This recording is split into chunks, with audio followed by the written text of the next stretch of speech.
Hello, this is Dr. Paul Cottrell, and I'm recording this on January 18th. Thank you for joining. Please help support the work that I do by subscribing to all the channels, YouTube, Brighteon, Bitchute, and Rumble, sharing the links, and asking your social media to follow me. You can follow me on X and GETTR, Substack, TikTok, Buy Me a Coffee, and Patreon. Please help support the work that I do. All these videos are for free. If you listen carefully on what I have to say throughout these different videos, you'll be able to slow down the aging process, improve your health, and make some money from the news that's taking place. All right? So, with that said, let's go to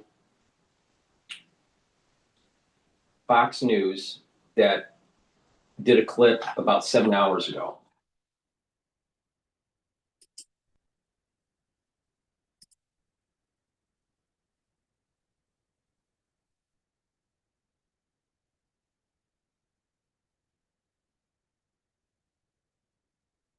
If made because it is. This is community, and if you're someone that enjoys delicious food without having to worry about. Welcome back, America. The Iranian regime is bringing in, SS, along with its own SS, from Hezbollah, militia in Iraq. They're bringing in others. They're using their military now, not just the brown shirt police types and so forth. They're chasing people down in alleyways. They're shooting them in the back of the head. They're dragging people out of hospitals, killing the doctors and the nurses who help them and so forth and so on. What would literally happen if this counter-revolution to this Islamist revolution fails? What would happen to the people in Iran, as well as to us and the rest of the region over there? Well, we've seen what happens in the past when these uprisings fail, when Barack Obama turns his back and says he'd rather wait for a deal with the mullahs, when Joe Biden doesn't do everything the United States can do in 2022 because he wants to go back to Obama's nuclear deal. There is precedent for this in this country. Now, we never had this level of uprising before. It's historic. And we've never seen this level of maximum violence from the regime against the people. That's also historic. But we know that there will be brutal crackdowns that continue. They will go door to door, rip people out of their homes during the night, have mass executions. They have kangaroo courts. Remember, under their own Islamic law, at the beginning of the uprising, they declared anybody in the streets to already be an apostate, some sort of betrayer of Islam, that they can just go sentenced to death. And so for now, at least, they're holding off because they fear President Trump. But there will come a day in the future where they have those mass arrests. They've arrested tens of thousands of people. We don't have an accurate estimate yet. They will continue to arrest more. They will kill everybody that they think in any way threatens them, whether they do or not. They will continue the brutal repression of religious minorities, ethnic minorities, as we've seen since the founding in 1979. This is the regime we have, and what it does to its people is a microcosm, is a warning to us of what it wants to do outside its borders, what it does to export that Islamic revolution through the Revolutionary Guard Corps, starting wars in the Middle East that keep us bogged down instead of pivoting to China, plotting assassination attempts against President Trump and other members of his administration. This is what you deal with on a daily basis, and it will continue to get worse and be a thorn in our side, pleasing Beijing, pleasing Moscow for years to come, if the people are crushed. Even before this uprising, after the Israelis beat them in a 12-day war, and President Trump took out their nuclear sites, what was it like living there? What was their economy like? What was their currency like? What was were they able to subsist? What was it like? Well, what has happened is we've had an ebb and flow in the economy depending on who is president.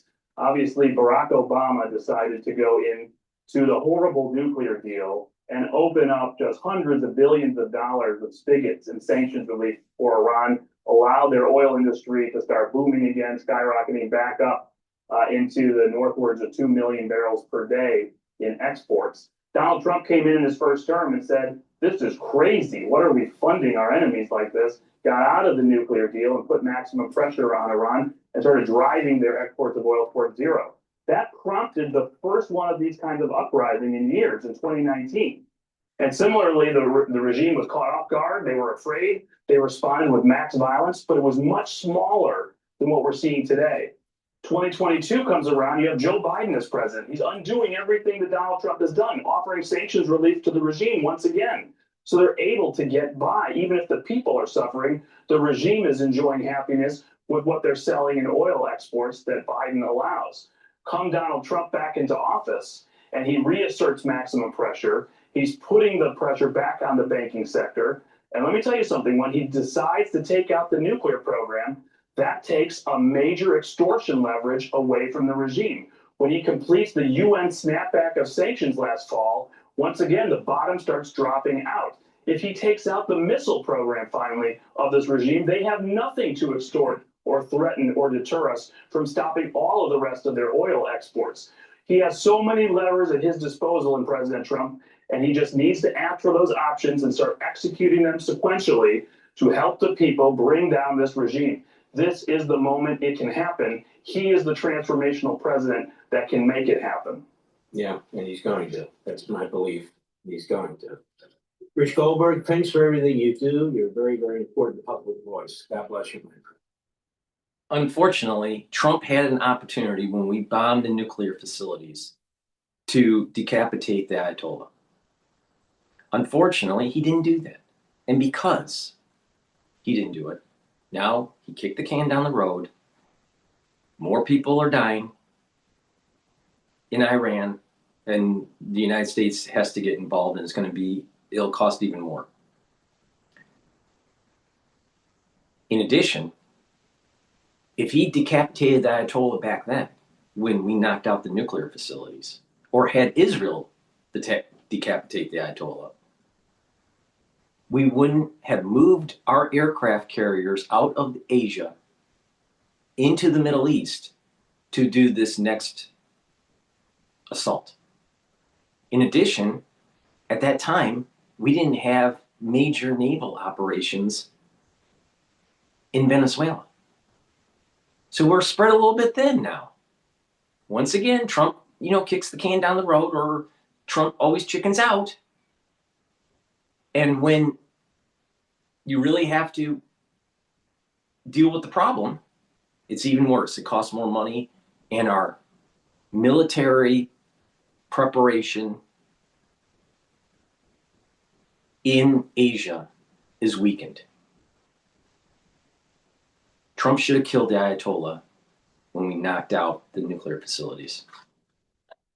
Now, hopefully, he kills the Ayatollah this time. But if he doesn't, it's only going to get worse. Please go to my store, the-studio-reykjavik.com, and get the structural nanosilver soaps. These are very high quality. This will help the health of your skin and to neutralize. Super important, especially during the winter season. Now, you can get it in lemongrass, charcoal tea tree, and in peppermint. Get a few bars for your household. Use discount 5, you get $5 off. Another great product that I have that's structural nanosilver is this toothpaste. This is a very high quality toothpaste. This toothpaste will be the best toothpaste that you ever use. This will help to neutralize, improve the health of your oral cavity. It has no fluoride. And by improving your oral cavity, you're reducing the chances of cardiovascular problems and valvular problems. A lot of people don't realize poor oral hygiene can lead to plaque buildup and problems with your valves for your heart. So it's important to have good oral hygiene.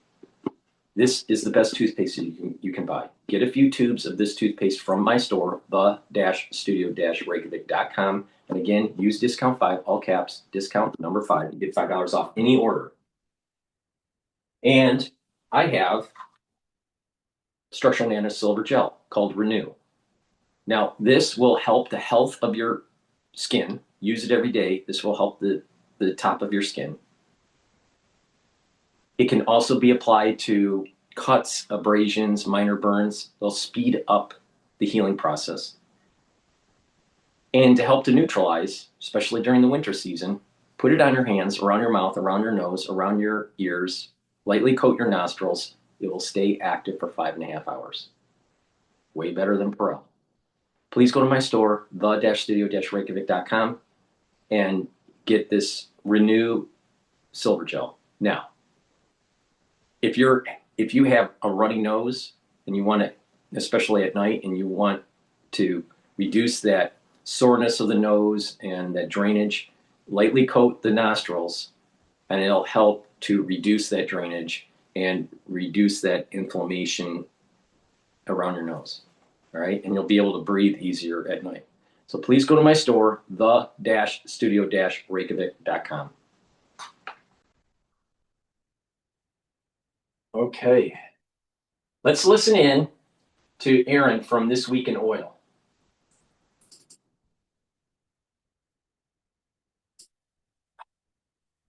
Been a really busy year so far, and we're only 2 weeks into January. I mean, think about it. We've already gone into Venezuela and taken Maduro out and effectively taken over control of that country's crude oil production.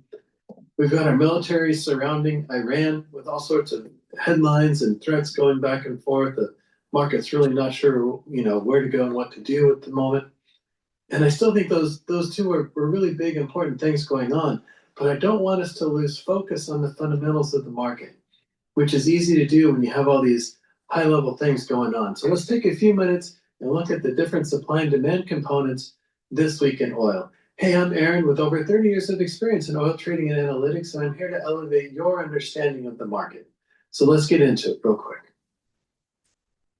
All right, now that being said, I want to start off really quick, just letting you know what the oil balance has to offer.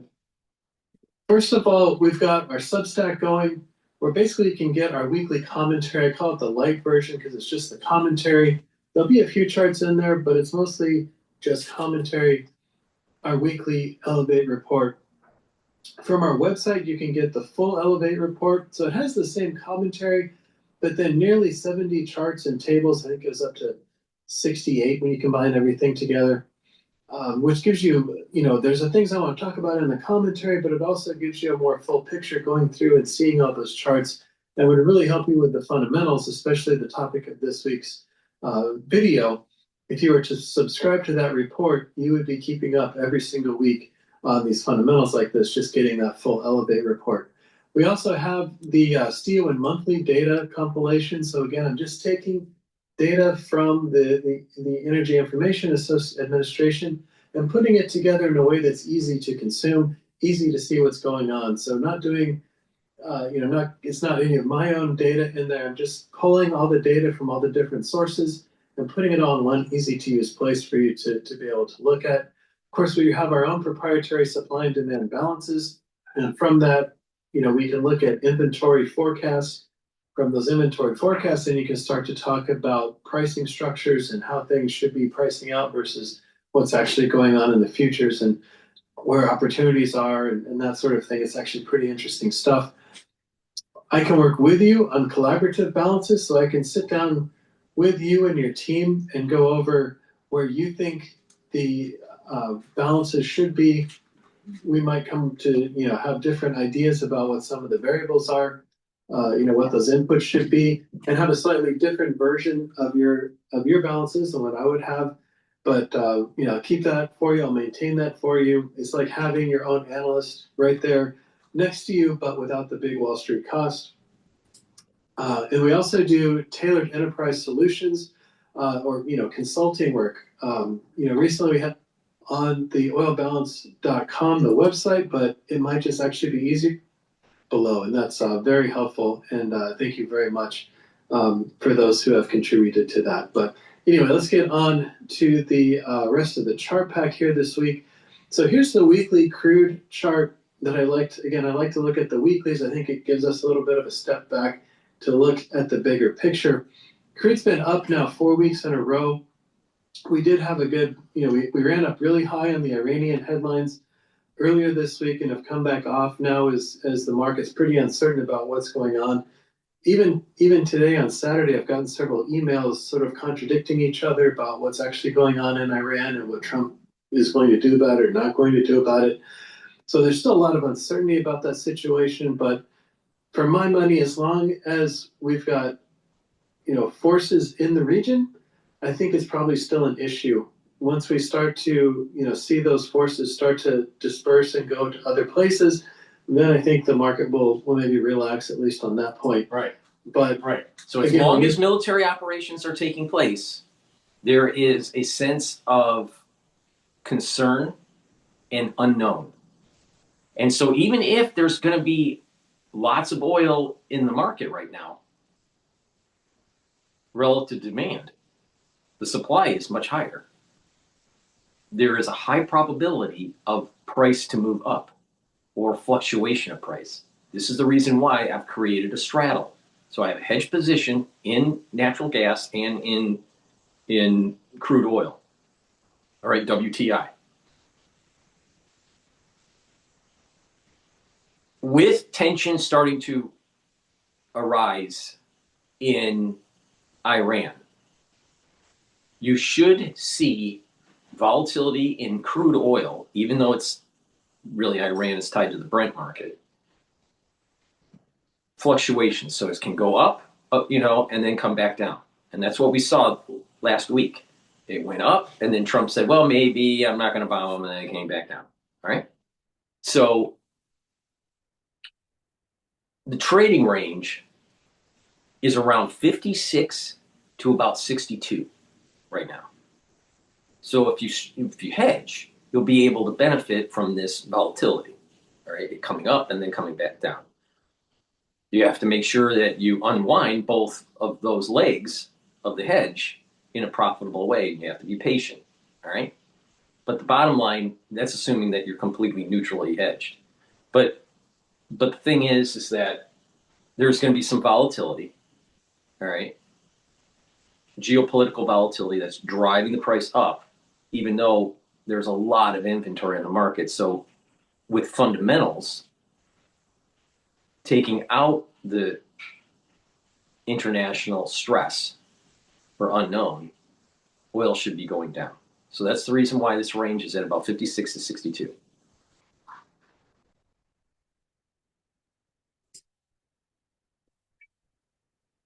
talk about the fundamentals, because Iran is not the only thing going on in the market right now. At any rate, this 4-week trend, I've been able to draw a couple new trend lines here. So this very steep line is probably pretty optimistic. It would put us in the sort of mid 60s over the next 2 weeks. And again, we probably would need some sort of interaction going on in Iran to really get up there, to quickly get up there at that point. This bottom uptrend support line, I think, is probably more useful. Of course, without anything going on with Iran, but just sort of gently grinding higher as we go into the beginning of the new year here. So I kind of wanted to point that out to you real quick, that we, things are looking a bit more bullish from just a pricing perspective, from maybe a more technical perspective. Things are looking a little bit more bullish, and of course, a lot of that is driven by Iran and Venezuela. But what I want to point out to you, though, is we are seeing in the cash markets, things are getting super interesting. So WTI in the North Sea. So Platts has a window where they track the bids and offers and come back with a value of what that WTI is worth in the North Sea. And you can see sort of from this chart, this blue line here on the bottom, it's relatively expensive versus recent history going back to the beginning of Q4 of 25. So that seems to be kicking up. What I didn't show here, but what is in the commentary, so on our Substack or on our website, the Elevate report would really does a good job of pointing it out this week. I've got a bunch of tables and charts that go into it. The cash markets in the North Sea are all strong. Now, again, some of that may have to do with Iran and trying to cover stuff. Some of that has to do with product not coming out of the Black Sea, and the North Sea is where you kind of go to find that marginal barrel that you need to supply. It's you can think of it, one is supplying Europe, but then two is sort of an international waterborne supply market that, if you need that excess barrel or that marginal barrel that's already on the water, the Brent market, the North Sea market. What's interesting is some of the history on this. So when Western companies, British Petroleum, even companies from the United States, were trying to develop energy in Iran, eventually the Iranian regime threw out Western companies. This also was happening in Iraq too, but definitely in Iran. And when that happened, they started exploring the North Sea, and to be able to get the barrels that they needed onto the market, because you remember at that point in time there was heavy dependence, Western nations, on crude oil from the Middle East, so they had to find a replacement. And because of what OPEC was doing with raising the price and controlling the fields, that higher price per barrel justified oil exploration in high-risk areas like the North Sea. Then they were able to develop the energy in the North Sea, and now it is a major buffer whenever there's a problem in the Middle East. And this is what he's basically bringing up here. But it all happened because of OPEC. It all happened because of the Arab nations taking control of oil fields that were developed by Western companies, and they were starting to jack up the price. The OPEC was starting to jack up the price to justify the new exploration. Now that exploration also ended up finding oil in Alaska. So there was this big, long geopolitical arc that we're still feeling the effects of 50 years ago. What was going on 50 years ago, we're still feeling the effects now.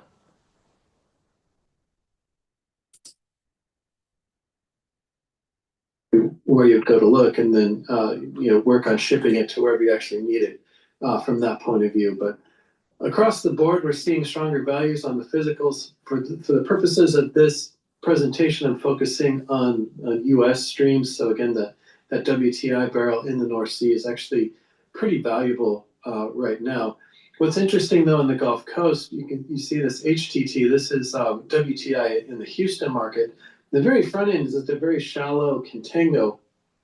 As we go into turnarounds here in the U.S., primarily in the Gulf Coast, I think this actually makes a lot of sense, but it's opening the door for bigger exports, right? So between the very strong differential we're seeing in the North Sea for WTI and relatively weak pricing of HTT in the Gulf Coast in terms of a very, very slight contango, not enough to really pay for storage or anything, but making it a little bit cheaper than it has been here recently. I think we're setting ourselves up for a pretty good export market. Certainly the freight market has been a lot stronger here in the last couple of weeks. I think we're up 40 world scale. Now, what's interesting here is it's almost the inverse with natural gas. So there's something called backwardation in contango. Contango is that the future contracts are higher than the current contract, all right? Or the relative contract, the previous relative contract that you're looking at. So typically it's the current contract versus future contracts. So if it's contango, the price is higher in the future. But if it's in backwardation, contracts are lower. So in the natural gas market, what is interesting is the current contract relative to the next month contract. The next month contract is lower, so it's in backwardation. But then what happens is that 2 months out, 3 months out, 4 months out from the current contract, the price actually starts to go up. Even though it is in backwardation, it's moving closer to the actual spot price of the current contract. Here, it's opposite. It's actually in contango for the next month out. And then what happens is that it starts to go closer to the current contract and move towards the spot price. So in terms of natural gas, the contract moving in from current to the next month contract, natural gas probably will go down, but then it'll start to inch up. Now, what's weird about this is that we're getting out of the winter season. All right. So natural gas should be going down. All right, not going up. But when you start looking at 2, 3, 4, 5 months out, it's pretty close to the current price. So something weird is going to be going on with natural gas. This is the reason why I have a collar position right now in natural gas, not a straddle. The straddle's on crude oil. But the thing here is that energy consumption, because of AI and because of additional manufacturing activity, should drive up the usage of natural gas, which should drive up natural gas futures. In addition, LNG, liquid natural gas, that's becoming very important, especially to Japan, especially to Europe. So that whole LNG market is also going to help to drive up the natural gas price. So I think natural gas, there's something going on here where it may start to drift up and not be trading in the twos, the two handle. It may be trading continuously throughout the year in a 3, 4, or 5 handle.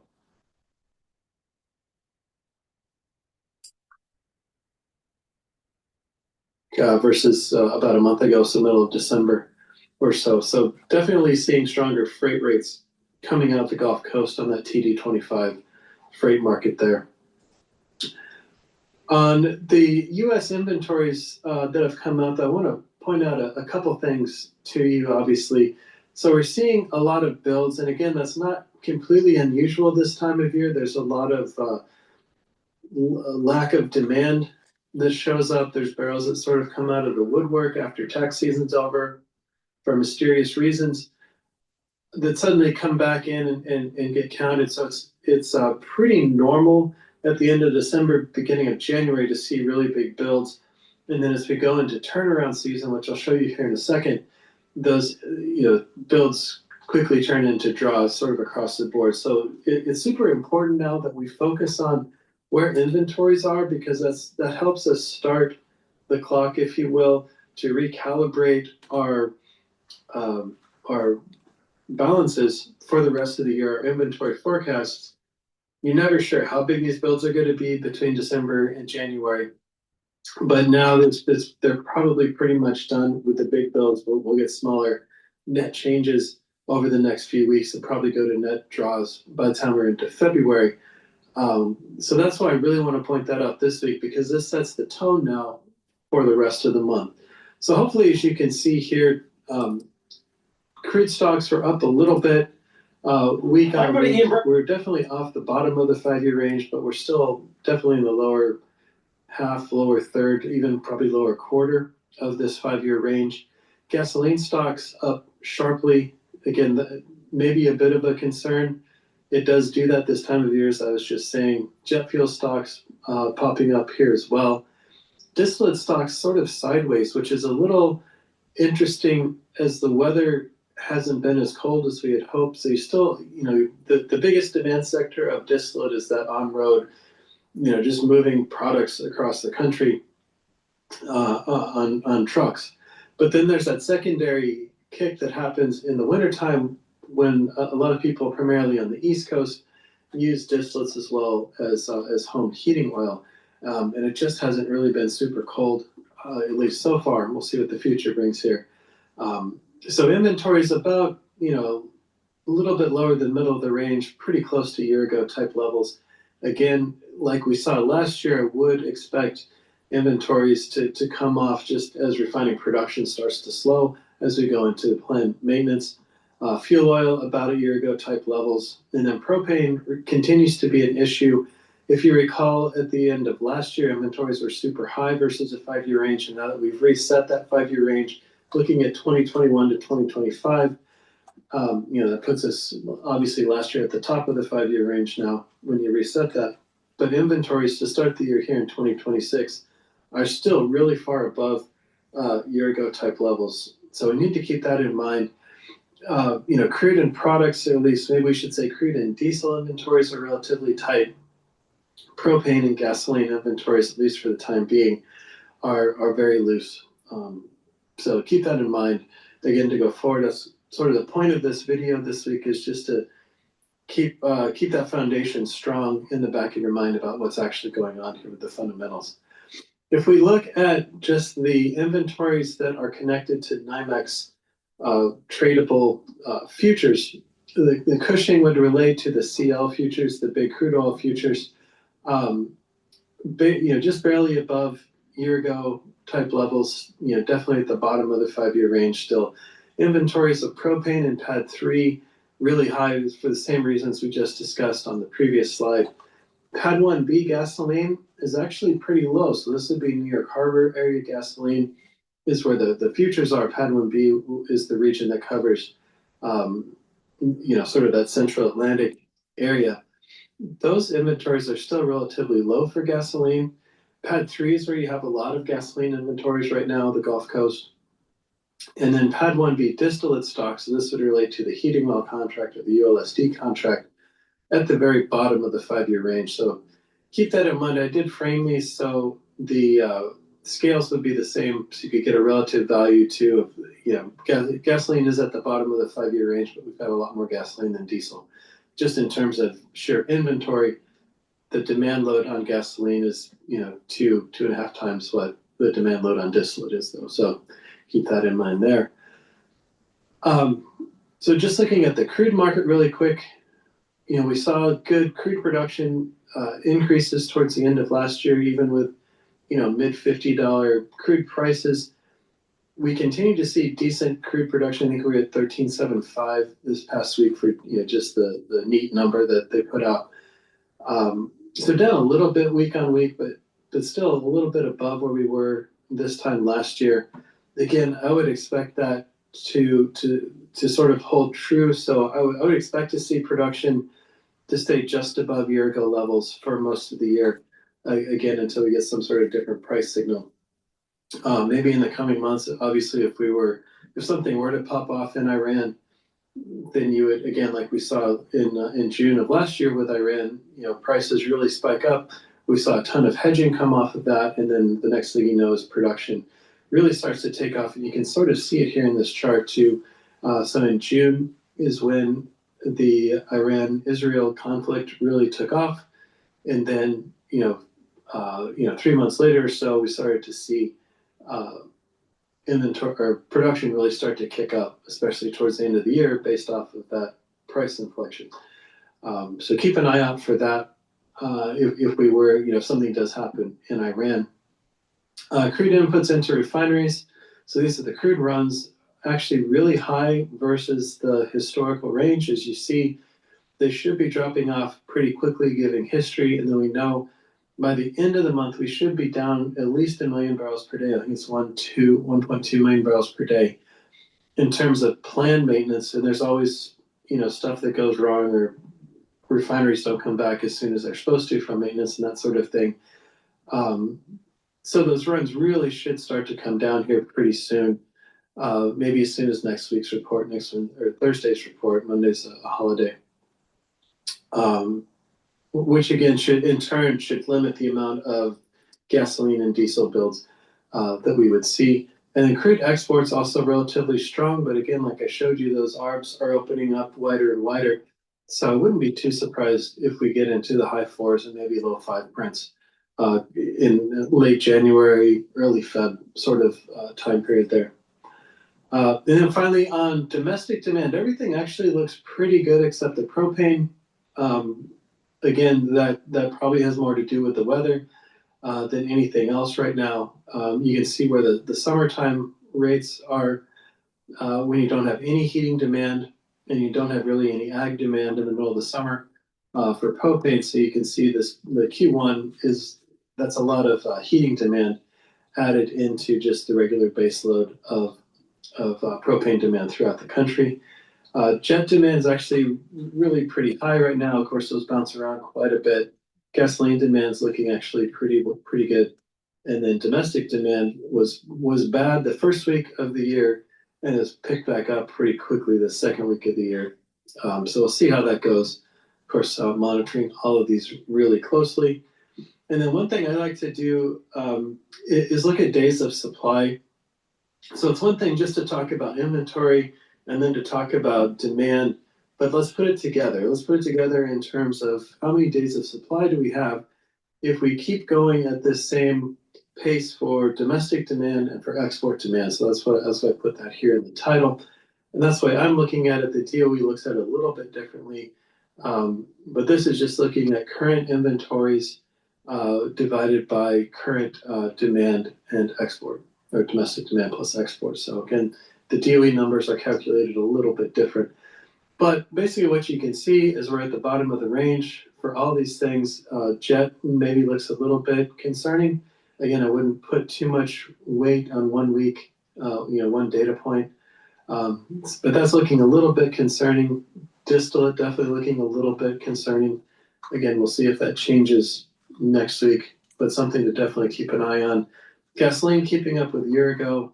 And even propane, even though we said inventories are super high and demand looks pretty bad, exports are actually pretty good. And so that's keeping days of supply sort of right on track where they need to be, right on top of year ago type levels. So from this perspective, again, this all looks fairly bullish to me, especially knowing, at least for gasoline, jet, and diesel, that we're going into a period of refinery maintenance, and that's going to limit the amount of supply coming out of those. So again, just wanted to cover those bases with you really quick. So hopefully this was helpful to you. Again, there's a lot going on with Iran and still a lot going on with Venezuela that we're not sure about actually how this is completely going to work out or how this is going to play out. So I want you to have this good foundation of the fundamentals to start the year so you can plan the rest of your trading or figuring out your business plans for the rest of the year based on this sort of information. So again, any questions on this, you can reach us at theoilbalance.com, and I also gave you my email previously here in the presentation. So, all right. Please go to my store, the-studio-reykjavik.com, and help support the work that I do and help support your health and wellness. I have a new product called Super Strong Relief.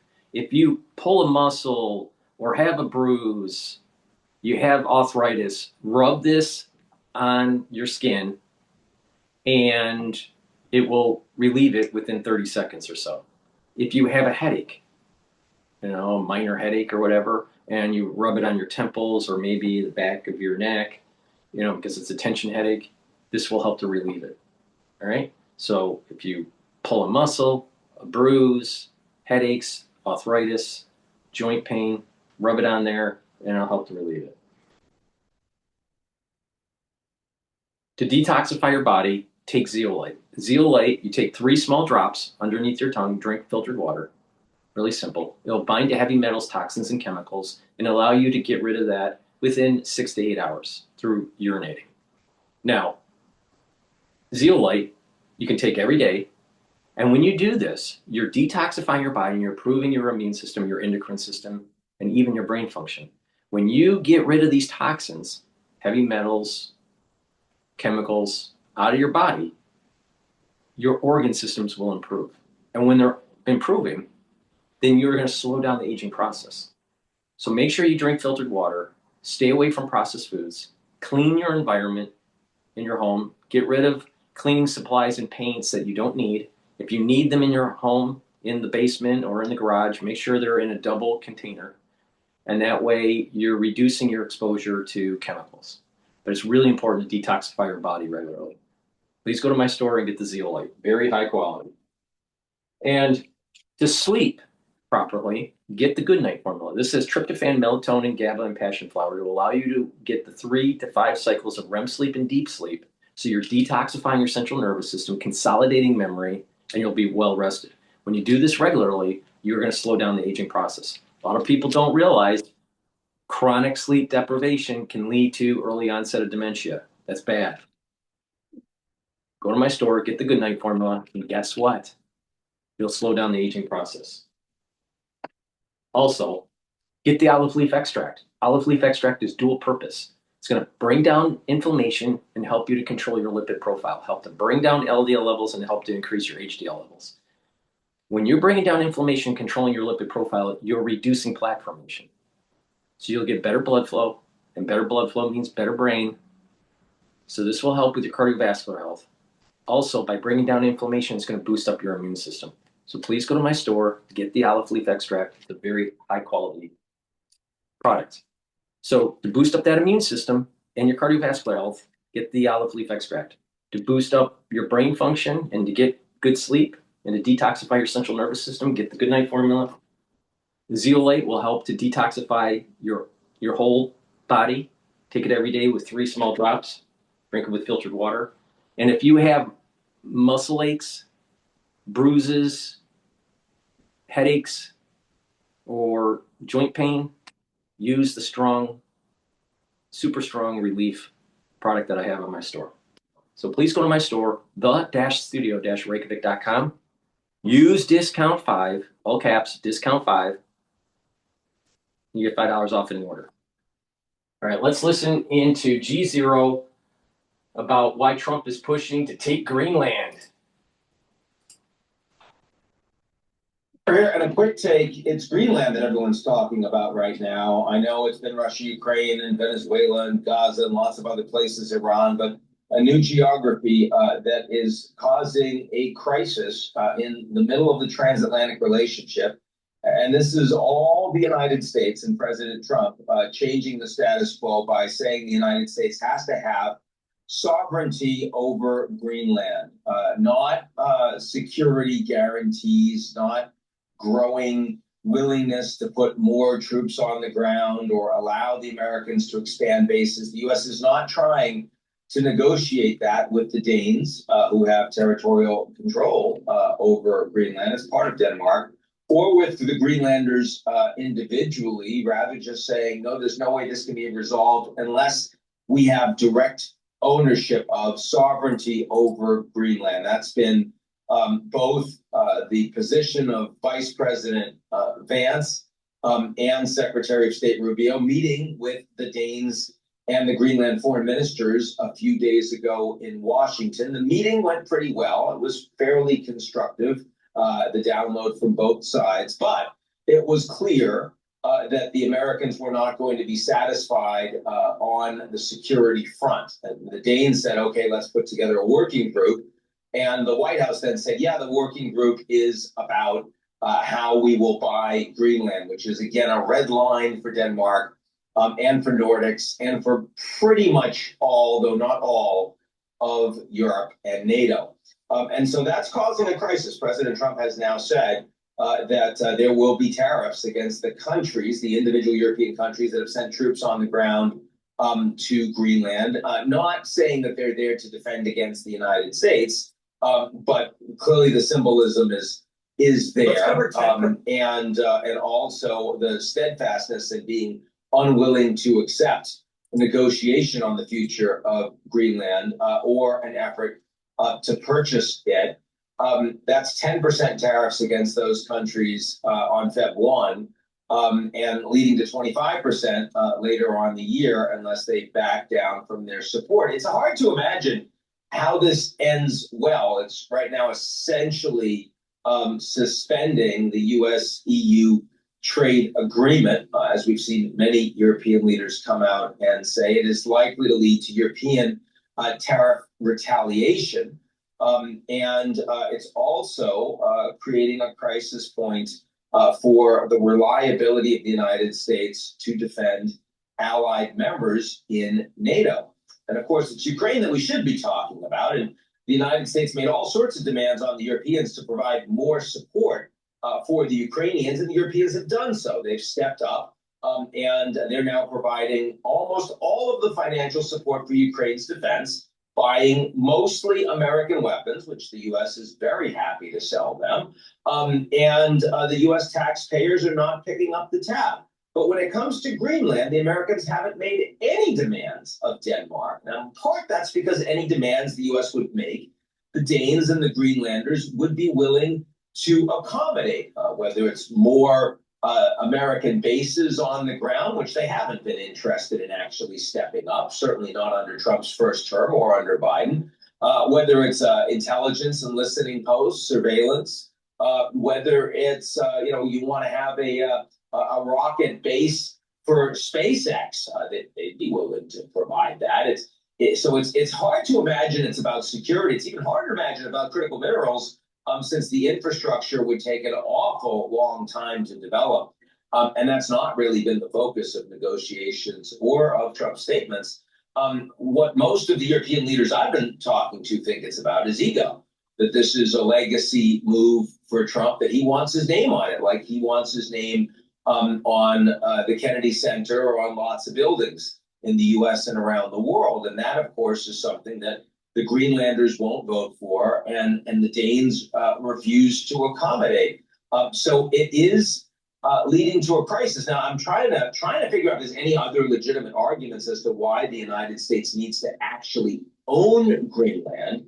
And I have heard some things from inside the Trump administration, the idea that the Greenlanders would not be favorable to the positioning of offensive weapons in Greenland because it would make Greenland a target, and that runs contrary to their Arctic strategy security document. And the idea that, well, the bureaucracy of getting lots of additional troops allowed to be there and additional bases would take more time if the U.S. doesn't own it. I guess that's true, but it doesn't actually matter very much in terms of timing compared to how long it would take to get the approvals from the United States and actually get the infrastructure there.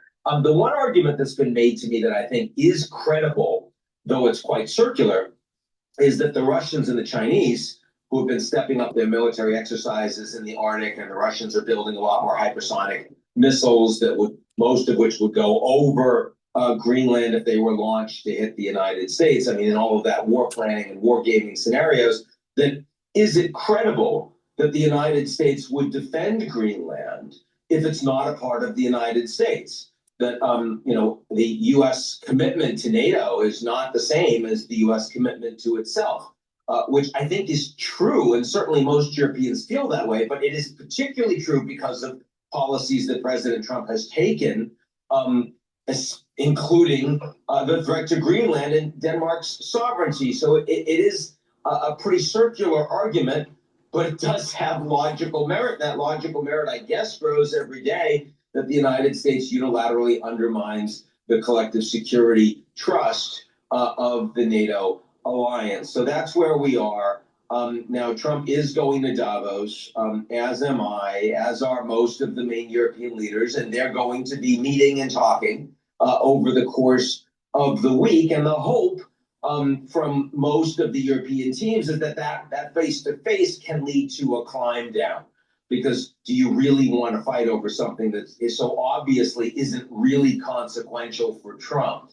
And that's an interesting argument. But of course, what we've seen from Trump so far is that he's willing to escalate if he thinks that you don't have power and willingness to hit him back, which we saw with Venezuela, which we've seen with Iran historically, which we've seen with Mexico and with many other countries, but which we haven't seen with the Chinese and the Russians, because, of course, the Venezuelans and the Ukrainians, Trump thinks it's FAFO, F around and find out. When it comes to the Chinese and the Russians, it's taco. Trump always chickens out. He doesn't have the leverage. He can't actually get it done, even though it's frustrating to him. So the real question is, if Trump thinks the Europeans are all FAFO right now, is there anything that they can do that will convince him otherwise? And that is certainly the big question for Davos this week. That's it for me. I'll talk to y'all real soon.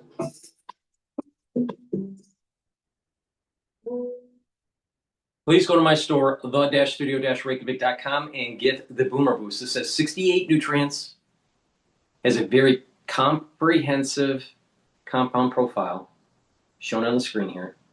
This will target multiple systems and help slow down the aging process. Boomer Boost will rev up your metabolism and increase your energy levels. You'll have a steady burn of energy, no spiking. It'll help you to lose weight. You'll have lots of energy. You'll have more vitality. It'll help with your cardiovascular health. It'll help you to build muscle, even help with brain function. You'll get rid of that brain fog. You'll be able to concentrate. You'll sleep better. And over time, you will slow down the aging process. So please go to my store, get the Boomer Boost. You can mix it with soft foods, filtered water, a smoothie, or just with milk, but take it every day. And it stacks really well with Gladiator barley and heirloom barley and some of the other great supplements that I offer. Now, in terms of Gladiator barley is a protein. It's a powder. It's a month's supply right here. This will help to build muscle. So do some resistance training. It'll bring down inflammation, soak up free radicals, and detoxify your body. So it's going to also improve your immune system and your endocrine system. And by bringing down inflammation, you're helping with brain function, you're helping with your cardiovascular health. And again, you recover quicker after your workout. So take the Gladiator barley. Now you can take it separately and get all those benefits, but you get a synergistic benefit by taking it with Boomer Boost. This will rev up your body. You'll get healthier. You'll slow down the aging process. You're bringing down inflammation. You're helping and boosting up that immune system and endocrine system. But it'll also help you to control your A1C levels, your blood glucose levels. So please go to my store, stack the Gladiator barley with the Boomer Boost, but you can take them separately, but you do get a benefit from taking them together. Another benefit that you can get from taking with Gladiator barley is the Myotrol. Myotrol you can take separately. This will help with the gene expression to build muscle and to maintain muscle, especially if you're age 40 or older. You start to have a decline in muscle and the ability to maintain and build muscle, right? You start atrophying. It's because the gene expression is changing when you get older. Well, if you slow down the aging process, you have less methylation of your genes. That's the whole magic of anti-aging. So Myotrol has polyphenols, flavonoids, and lignans to help with the gene expression to build muscle and to maintain muscle. Myotrol will also help the health of your mitochondria, so you have more ATP to maintain the muscle and build the muscle. Now, you get an added benefit if you stack it with Gladiator barley, because the Gladiator barley is the building blocks for the muscle. Myotrol will help with the gene expression. So there's an added benefit. You can take them separately and just do resistance training, but you get better results and quicker results by taking the Myotrol and the Gladiator barley together. Now, if you're an athlete, younger or older, you will benefit from taking the Gladiator barley and the Myotrol. You'll gain strength for your sport. So that's a little tip on how to slow down the aging process with taking the Gladiator barley and the Myotrol and the Boomer Boost. Now, I have deodorants that are dual purpose. You can get it in peppermint, lavender, and tea tree, or in citrus. They're made from essential oils from the Himalayas. They're dual purpose. They'll help to detoxify your body, and you use it as a daily deodorant. It's for males and females. Has no aluminum, no baking soda, all natural. So please go to my store and get the deodorants that will help to detoxify your body. Use discount 5, you get $5 off any order. Go to my store, the-studio-reykjavik.com. All right, we're going to listen into Basant talking about Greenland on Meet the Press. Secretary Scott Bessent. Secretary Bessent, welcome back to Meet the Press. Good morning, Kristen. Good to be with you. It's great to have you here. Thank you for being here in person. Let's start right there. President Trump threatening to impose steep tariffs against some of America's closest European and NATO allies. The leaders of Denmark and Greenland say bluntly, Greenland is not for sale. What makes President Trump think it is? Kristen, if we look for years, for over a century, American presidents have wanted to acquire Greenland. And what we can see is that Greenland is essential to the U.S. national security. We're building the Golden Dome, the missile system. And look, President Trump is being strategic. He's looking beyond this year. He's looking beyond next year to what could happen for a battle in the Arctic. We are not going to outsource our national security. We are not going to outsource our hemispheric security to other countries. In Trump 1.0, President Trump told the Europeans, do not build Nord Stream 2. Do not rely on Russian oil. And guess what, Kristen? Guess what is funding Russia's efforts against Ukraine? European purchases of Russian oil. So America there has to be in control here. I want to delve into everything that you said, but I just want to ask you big picture. Is this a negotiating tactic? TurboTax locations are now open in your neighborhood. So hand off your taxes to an expert today. Now local experts do your taxes with 100% accuracy.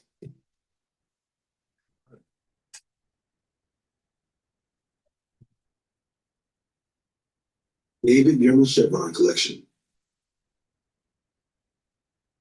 Is this a negotiating tactic, Mr. Secretary, or is President Trump serious about annexing Greenland? President Trump strongly believes that we cannot outsource our security because, Kristen, let me tell you what will happen, and it might not be next year, might not be in 5 years, but down the road, this fight for the Arctic is real. We would keep our NATO, our NATO guarantees, and if there were an attack on Greenland from Russia, from some other area, we would get dragged in. So better now, peace through strength, make it part of the United States, and there will not be a conflict because the United States right now, we are the hottest country in the world. We are the strongest country in the world. Europeans project weakness, the U.S. projects strength. But just very quickly, is this a negotiating tactic, Mr. Secretary? Is the goal to get a deal to have enhanced security in Greenland, for example? The president believes that enhanced security is not possible without Greenland being part of the U.S. Okay, let me press you on what you have said are national security concerns, particularly as it relates to Russia and China. Senior Democrats say there are no pressing threats on Greenland's security from Russia or China. The Danish foreign minister says there hasn't been a Chinese warship in Greenland for a decade. What evidence do you have that this is a pressing threat? Well, first of all, Kristen, we have asymmetric information. And again, President Trump is being strategic here. What evidence was there that the Russians were going into Crimea? What evidence was it? Well, actually, there was a lot of evidence that the Russians were going to go into Ukraine. And Joe Biden said, well, just take a little bit of it. But what we know is that the U.S., that Greenland can only be defended if it is part of the U.S., and it will not need to be defended if it is part of the U.S. The president is trying to avoid a conflict. You bring up Crimea. The president, as far as I have heard, has not taken military force off the table. If the United States were to take Greenland by force, how would that be different than Russia's annexation of Crimea? Look, I believe that the Europeans will understand that this is best for Greenland, best for Europe, and best for the United States. So, but military action is still on the table? I haven't spoken with the president on that. And again, I believe that the Europeans will understand that the best outcome is for the U.S. to maintain or receive control of Greenland. Well, so far, what we've heard and seen from the Europeans is alarm and outrage. In fact, they're, as you know, holding an emergency meeting today. And part of the issues, the president has already reached a trade deal with the EU. How can countries have confidence in trade deals moving forward if President Trump is prepared to blow them up? Well, first of all, the trade deal hasn't been finalized, and an emergency action can be very different from another trade deal. We're in a very good equilibrium right now with China, but if China did something to upset that balance, I think the president would be willing to act. Same thing with India. We were working on a trade deal with India, but the president, unlike the Europeans, started charging the Europeans 25% for buying Russian oil. So the president leverages his emergency powers to do this. I hear you say that the deal hasn't been finalized, and yet it was moving toward finalization. Doesn't it undercut the United States' word by threatening these steep new tariffs? I think it does not. What it does is it enhances United States security. And again, we have seen the Europeans are unable to push back against Russia. The U.S. is this war that never would have started in Ukraine, Kristen. We are going to settle it, but it wouldn't have started. And what President Trump is trying to do is prevent a taking or the Russian Chinese action in Greenland in the future. So why not be strategic? Why always live in the moment? Okay, let's talk about being strategic. The United States has a base in Greenland. I've been talking to lawmakers on Capitol Hill. Denmark has given the United States a green light to beef up its security as much as is needed in Greenland. Why not take that route? Why is it necessary to take over and annex all of Greenland, something that 85% of people living in Greenland oppose? Well, again, and let's look back. Denmark has a terrible history with Greenlanders. There was forced sterilizations up until the 80s or the 90s. So all of a sudden, now that the U.S. has expressed an interest, there is this new interest. And again, the United States needs to be in control to prevent a war, and that we do not want to get dragged into someone else's war. Well, but this is about the United States' relationship with its allies, NATO allies, again, reacting with alarm.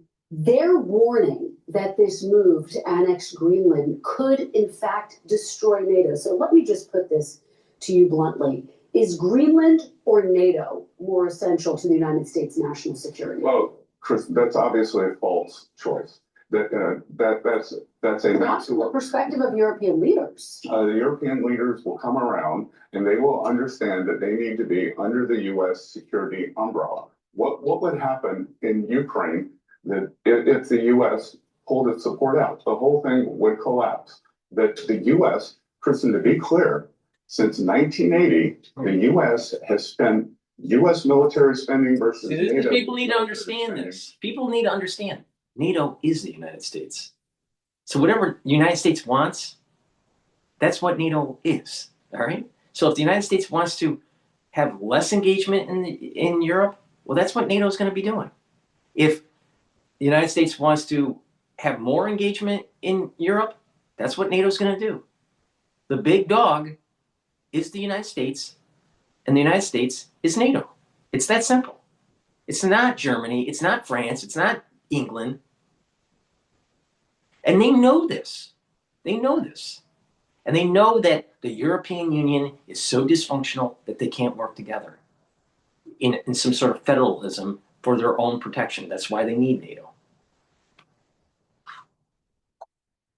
So for them to throw this out there saying, well, if you annex Greenland, which we're not going to annex Greenland, but if you're going to annex Greenland against the Danes, then it's going to destroy NATO. Really? Will it? Because if it destroys NATO, then Europe's going to fall. And of course, the European nations aren't going to allow Europe to fall. The bottom line is that did Denmark build up Greenland? No. Did they make it more secure? No. Is it more prosperous? Have they developed its resources? No. They don't even have the means to do it. So why is the Greenlanders even aligned with the Danes? Why? They might as well align with the United States because they will do better. They will be better off. It's a win-win for everybody. The Danes can't manage Greenland.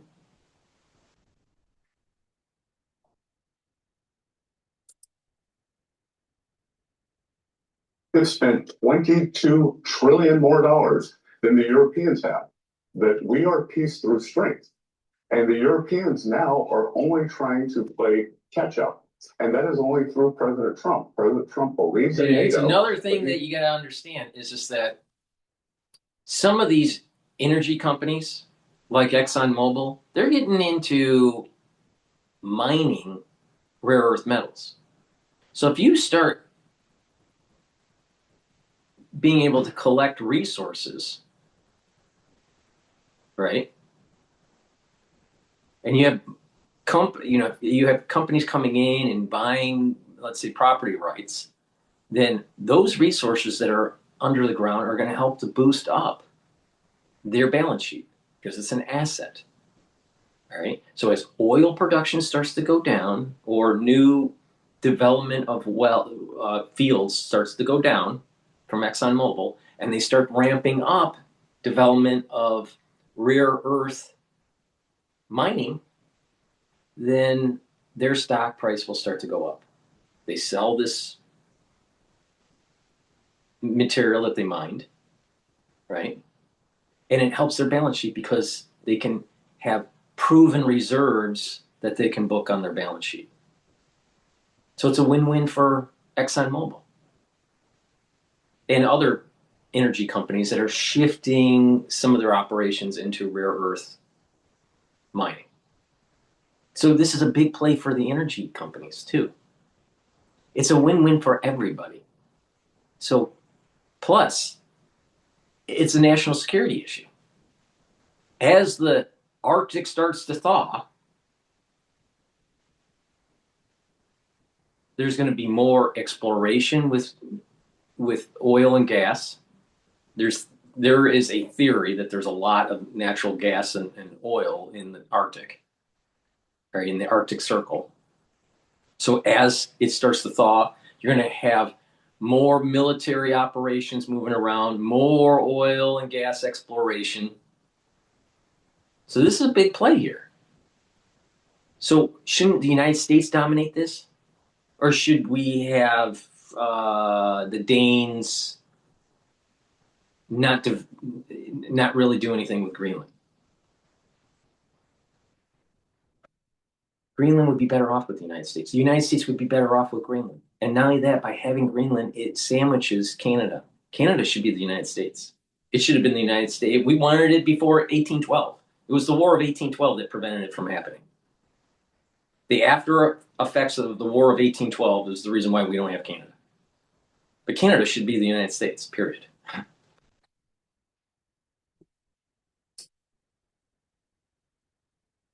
Not believe in the American people being dragged in. In terms of the costs that has been paid, Denmark has stood shoulder to shoulder with the United States, including after 9/11. In fact, it lost more soldiers per capita in Afghanistan.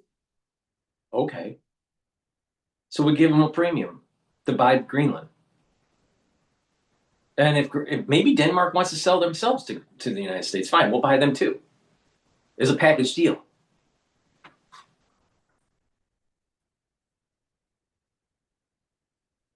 Than any other NATO nation. Apart from the United States itself, Mr. Secretary, does President Trump want the United States to remain a part of NATO? Of course, we're going to remain a part of NATO, but what President Trump does not want is for a war to start and the U.S. get dragged in.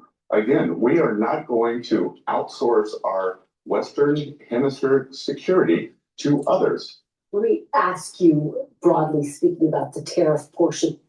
That's the sound of an American oil company hard at work. Want to be a part of it? Listen up. Hello, my name is Adam Ferrari, and I'm the CEO of Phoenix Energy. I look forward to you joining us at our next webinar where you can drill deeper into our bond offering.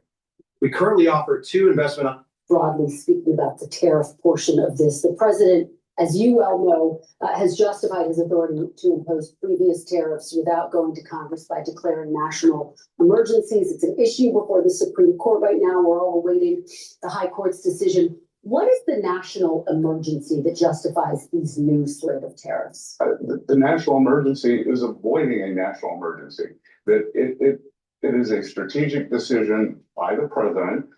This is a geopolitical decision, and he is able to use the economic might of the U.S. to avoid a hot war. So why wouldn't we do that? You know, same thing. That what if we had a national emergency coming with these gigantic trade balances that we had with the rest of the world? I've been in financial markets for 30, 45 years. Much better to be strategic, avoid the emergency. You're saying it's a national emergency, but you're also saying it's a threat that's years away. How can both be true, Mr. Secretary? Because you are avoiding creating the emergency, Kristen. What if during the great financial crisis, someone had raised their hand in 2005, 2006 and said, stop with subprime mortgages, but no one did. President Trump is raising his hand, and that is preventing the emergency. Do you think the Supreme Court will agree with that rationale, Mr. Secretary? I believe that it is very unlikely that the Supreme Court will overrule a president's signature economic policy. They did not overrule Obamacare. I believe that the Supreme Court does not want to create chaos. We have set, as you said earlier, we have set these trade deals, and it is very good for the United States if we are balancing our trade deficit. You look, Europe is being overrun with Chinese goods. There is now an emergency in Europe. There's going to be an economic emergency. The Europeans will follow it. So President Trump is preempting this. If we go back to emergencies, he put a fentanyl tariff in Mexico, Canada, China. Guess what's happened to fentanyl deaths? If that's an emergency, I don't know what. October 8th, when the Chinese threatened to put rare earth export controls in the entire world, President Trump threatened 100% tariff. And the Chinese came to the table and we negotiated on behalf of the whole world. All right, let me move to the Federal Reserve. I want to ask you about the revelations this week that the Department of Justice is investigating Jerome Powell and the Fed for allegedly going over budget in the Fed building renovations. Chairman Powell responded. He fired back at this. I want to play a little bit and get your reaction on the other side. This is about whether the Fed will be able to continue to set interest rates based on evidence and economic conditions, or whether instead monetary policy will be directed by political pressure or intimidation. Is President Trump committed to the independence of the Federal Reserve, Mr. Secretary? Of course, he's committed to the independence of the Federal Reserve, but independence does not mean no oversight. But doesn't this undercut the independence of the Federal Reserve that the Justice Department is investigating renovations? There are renovations at the White House. The renovations at the White House are not the 700 million, more than $1 billion, $1.5 billion, the over budget. And the White House, that is being paid for with private funds. If I want to buy a new chair for my office at Treasury, that is an appropriation. Just to understand, the Federal Reserve has magic money. They print their own money. So when you have no oversight, why not have a little sunlight? Kristen, I have called since last summer for the Fed to do its own internal investigation, and that has not been heeded. Not been heeded. And again, I don't know about you. When I receive if I were to receive inquiries from the Justice Department, I would answer them. They went unanswered. Well, let me ask you, because Axios reported that you were not happy about DOJ's investigation, that you told President Trump as much. Axios writes, quote, a perturbed Treasury Secretary Scott Bessent told President Trump late Sunday that the federal investigation into the Federal Reserve Chair made a mess and could be bad for financial markets. That's according to two sources familiar with the call. Is that accurate? Well, you know what, Kristen? I'm not going to discuss my conversations with the president, but if I said that, I was wrong. Financial markets, stock market went up, bond yields went down, so the markets are the ultimate arbiter. So the markets are the ultimate arbiter over whether the Fed's independence is being impugned, and bond yields went down. I can tell you, we had two of the best bond auctions that we have had in months for U.S. Treasuries. So the market is looking beyond this. And again, maybe the market wants some transparency from the Fed. One final question for you, Mr. Secretary. Some Republican senators, as you know, are threatening to block the president's nominees over the Justice Department's investigation. Do you think the investigation needs to be dropped in order for the Senate to confirm the president's next pick to run the Fed?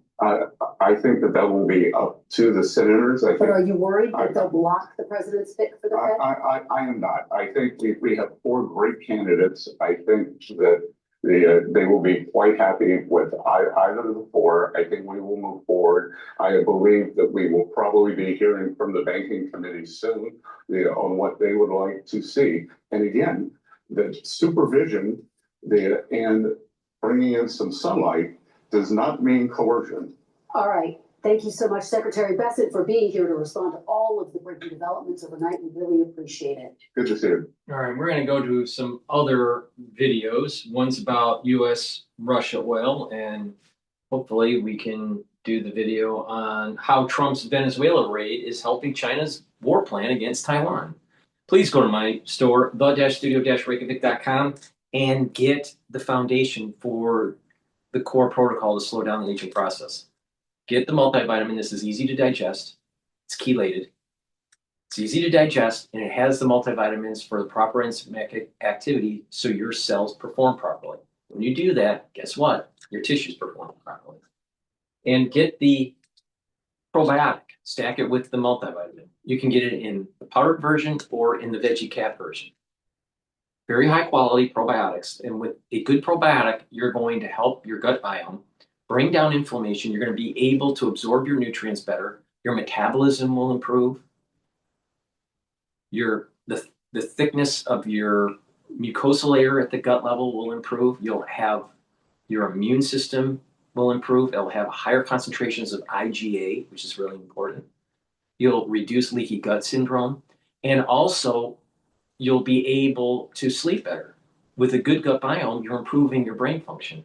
You're going to get rid of that brain fog. You're going to be able to sleep properly, get into those 3 to 5 cycles of REM sleep. You're going to be detoxifying your central nervous system and consolidating memory just by improving your gut.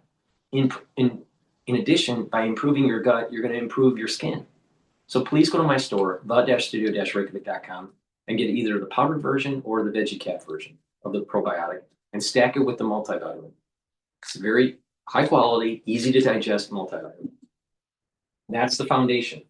Now, the first pillar on top of that foundation for the anti-aging core protocol is to take the max 35 or max 14 or cleanse. Cleanse is 30 parts per million. Max 35 is 35 parts per million. Max 14 is 14 parts per million. They're all at different price points based on your affordability. Take a teaspoon a day, swish in your mouth, and gargle about 20 seconds and swallow. This will improve the health of your oral pharynx, help improve your oral cavity, neutralize, maintain the mucosal barrier, and help the health of the epithelial cells, especially in the oral pharynx. And by doing that, you're boosting up your immune system. But by improving the oral cavity health and neutralizing, you're also improving your cardiovascular health. So please take this every day. If you're not feeling well or someone around you is not feeling well, take a tablespoon or 2 a day. Once everything's all clear, go back to your maintenance dose of a teaspoon a day. It's really important to take the max 35, max 14, or cleanse based on your affordability. Take it every day, and that'll help to slow down the aging process, boost up your immune system, and by improving the oral health, because this neutralizes, by improving your oral health, you're improving your cardiovascular health too. So please go to my store, the-studio-reykjavik.com. All right, let's listen into how Trump is going after the Russian oil industry. Experience an empowered ecosystem designed to deliver actionable insights that inspire growth and sustainability so you could see further, innovate faster, accomplish more. That's the Connect effect. Why won't legal AI replace lawyers? Because you were hired to do the things that legal AI can't. AI can help lawyers do more of what they were hired to do, augment training for junior lawyers, and help amplify the human impact in law overall.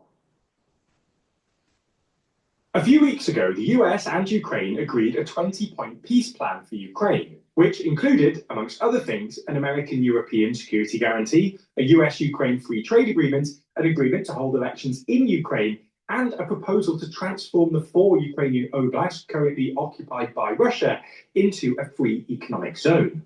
While this was definitely more favourable to Ukraine than Trump's earlier 28-point plan, which proposed giving the entirety of the Donbass to Russia and sought to ban the presence of NATO troops in Ukraine, the fact it followed Trump's 2025 national security strategy, which was pretty soft on Russia, didn't do much to quell concerns that Trump was still generally pro-Putin. However, in the past week, Trump seems to have turned on Putin more concretely, saying he doesn't believe Ukraine attacked Putin's residence on the 29th of December, as Putin claimed, seizing a Russian-flagged oil tanker in the Atlantic and greenlighting a bill in Congress to impose tariffs on countries buying Russian oil and gas. So in this video, we'll explain how Trump is turning on Putin again, and why this time it seems to be more about oil.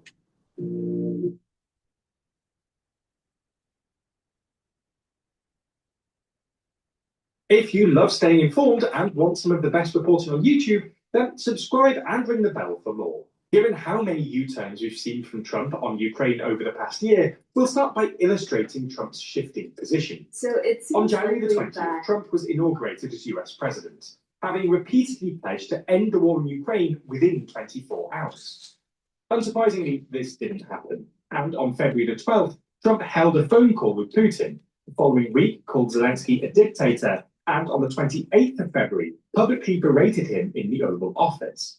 Then, on March the 3rd, the US suspended all military aid and intelligence sharing to Ukraine, forcing Zelensky to say he would accept a temporary ceasefire if Russia agreed. In April, Trump proposed his first Russia-Ukraine peace plan, which was fairly accommodating to Putin, proposing to de facto recognize Russia's control over the Donbass, the withdrawal of sanctions, economic normalization between Russia and the US, and Ukraine's exclusion from NATO, without security guarantees.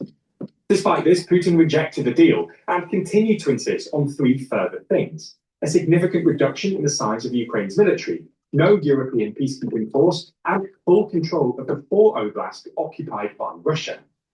Trump wasn't happy about this, and on April the 23rd, after Russian strikes on Kyiv, posted on Truth Social saying, "Vladimir, stop, let's get the peace deal done."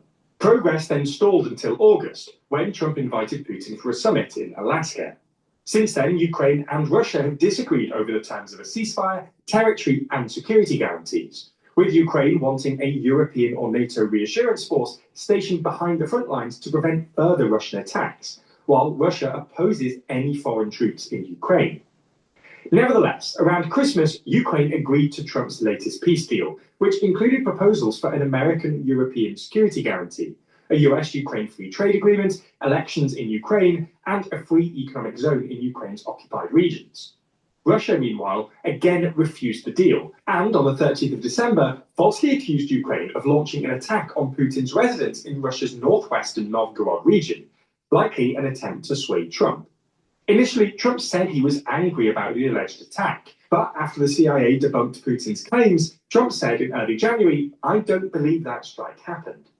Then last week, several new things suggested Trump has turned on Putin more concretely. First, the US's seizure of a Russian-flagged oil tanker in the Atlantic. Second, the idea that Trump sees Russia as a competitor in the Arctic, claiming the reason the US needs Greenland is to stop Russia or China from taking it. And third, Trump's greenlighting of a bipartisan sanctions bill targeting countries buying Russian oil and gas. If Trump isn't bluffing, this suggests he might finally have reached the end of his tether with Putin, who has repeatedly made no concessions to Ukraine and refused to agree to Trump's peace deals. So why does Trump seem to be turning on? File free in the app if you didn't file with us last year. Just file with TurboTax Do-It-Yourself by February 28th, no matter your tax situation. Get the TurboTax app now.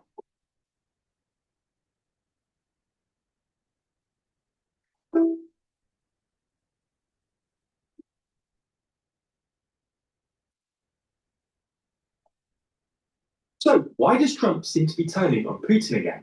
Well, as with previous occasions, the first reason is stalled progress on Ukraine, but it also now seems to be more broadly about US-Russian competition over oil. The first reason Trump is turning on Putin is his latest refusal to agree to a peace deal.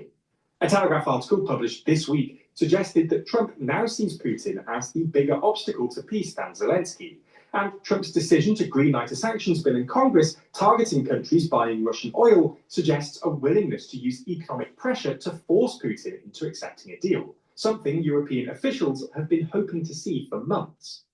Previously, Trump was reluctant to target Russia's oil sector because of the risks of higher energy prices to American consumers and disruption to US trade negotiations with countries like India and China, which are two of the three biggest buyers of Russian oil, along with Turkey. But now, Trump seems more willing to hurt Russia's economy, with one source telling The Telegraph Trump works around a carrot and a stick approach, and he's all out of carrots. The second reason Trump seems to be turning on Putin is direct US-Russia competition in the Western Hemisphere. The US bombing Caracas, abducting Maduro, and announcing it will run Venezuela for the foreseeable future was bad news for Russia, both because Venezuela was one of the last remaining holdouts in a Russia-linked energy network that the West has tried to isolate, and because it signaled Trump's willingness to use military force against adversaries to achieve his own expansionist aims. If the US does manage to take over Venezuela's oil industry, including infrastructure, contracts, and financing arrangements, this could hurt Russia in the long term. In fact, as recently as November, Venezuela's parliament had approved a new deal to extend joint ventures between Venezuela's state-owned oil company, PDVSA, and Russia's Rosneft until 2041. Moreover, Ukraine's successful strikes against Russia's oil tankers in the Black Sea, Caspian Sea, and the Mediterranean have reportedly been carried out with the help of US intelligence, supporting the idea that the US and Russia are on a collision course over energy. Similarly, Trump's aim, as outlined in his 2025 national security strategy, to make the US the sole power in the Western Hemisphere also threatens Russia's energy network. Last week, for instance, what's really important here, we have a lot of energy on the market right now. A lot of barrels of oil floating around. We have way too much supply at the moment, all right, relative to demand. So oil prices are suppressed. It's moving upward because of the potential conflict in Iran and with Venezuela, all right. But it's still in the high 50 handle. You know, it's trading at $59 a barrel right now for WTI. But if there was a serious sanction of Russia oil, there will be a spike. So how do you play this? You don't know if it's going to happen, so you hedge it, all right? But if it does, you can earn a lot of money in the appreciation of crude oil. So I want the sanctions. I want the sanctions on Russia to boost up the cost of energy to make money in the futures market. All right? But you got to hedge your bet because you don't know if it's going to happen. So in this case, you know, I don't know. Trump would fully go all board with sanctioning Russia with oil. I think that's a little bit beyond the pale at the moment. But if he does, that's serious movement in the crude oil market. So this is what I mean. You got to pay attention to the news, and you can make money. Don't worry about Epstein. How's the release of the Epstein files going to make you money? But if you pay attention to what's going on at the Federal Reserve, if you pay attention to what's happening in the bond market, if you pay attention to what's happening with tariffs, you can make money. Epstein and people that are following the drama of Candace Owens and Charlie Kirk, they can't make you money. You listen to me, you will make money. Money. That's what turns the world. Money.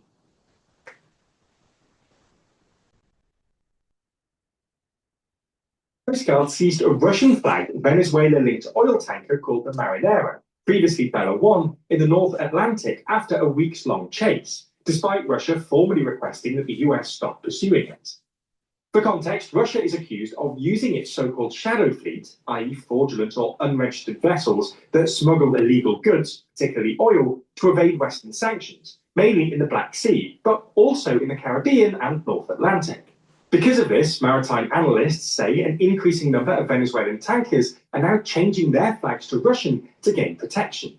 However, if Russia continues to send warships to defend vessels that declare themselves as Russian, as it did with the Marinera, this raises the risk of miscalculation or escalation, particularly if US or UK forces start seizing more of Russia's shadow fleet, as looks likely.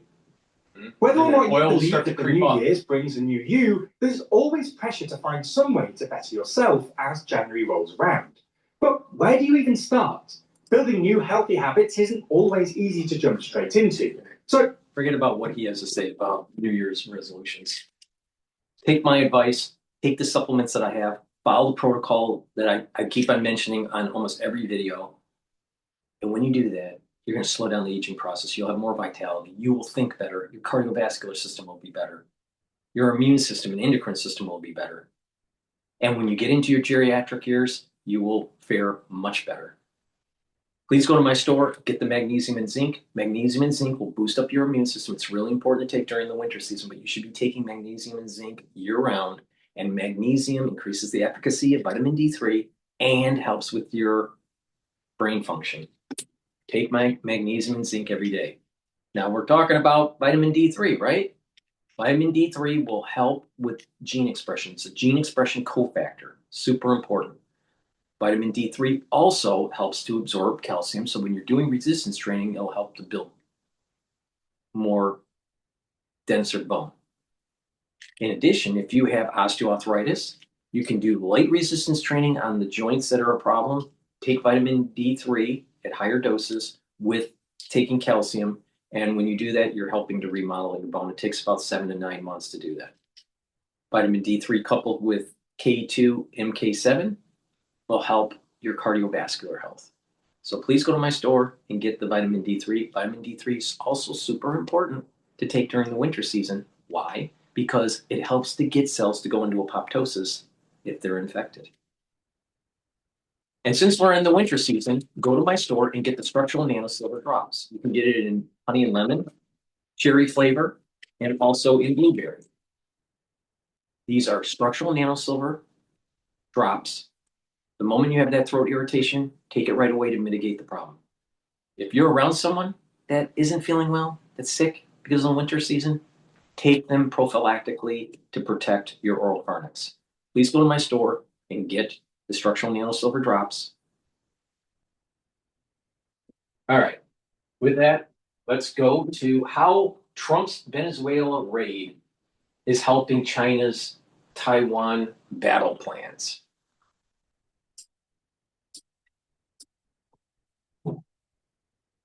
So it seems likely that Beijing is going to look closely at the US strike on Venezuela.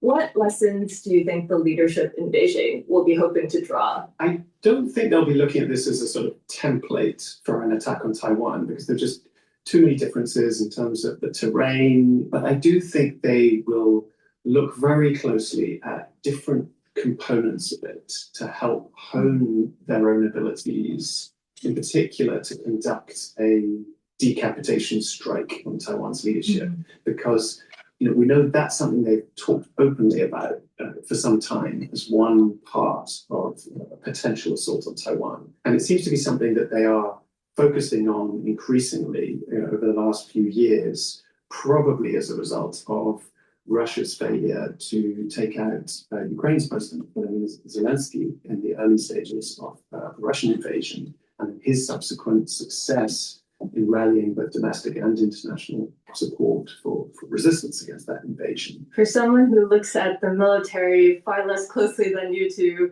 I think the term decapitation strike is a bit unsettling, I think, to the average person. But as we can see, the importance of this is clearly increasing. How is the Chinese military preparing for these decapitation strikes?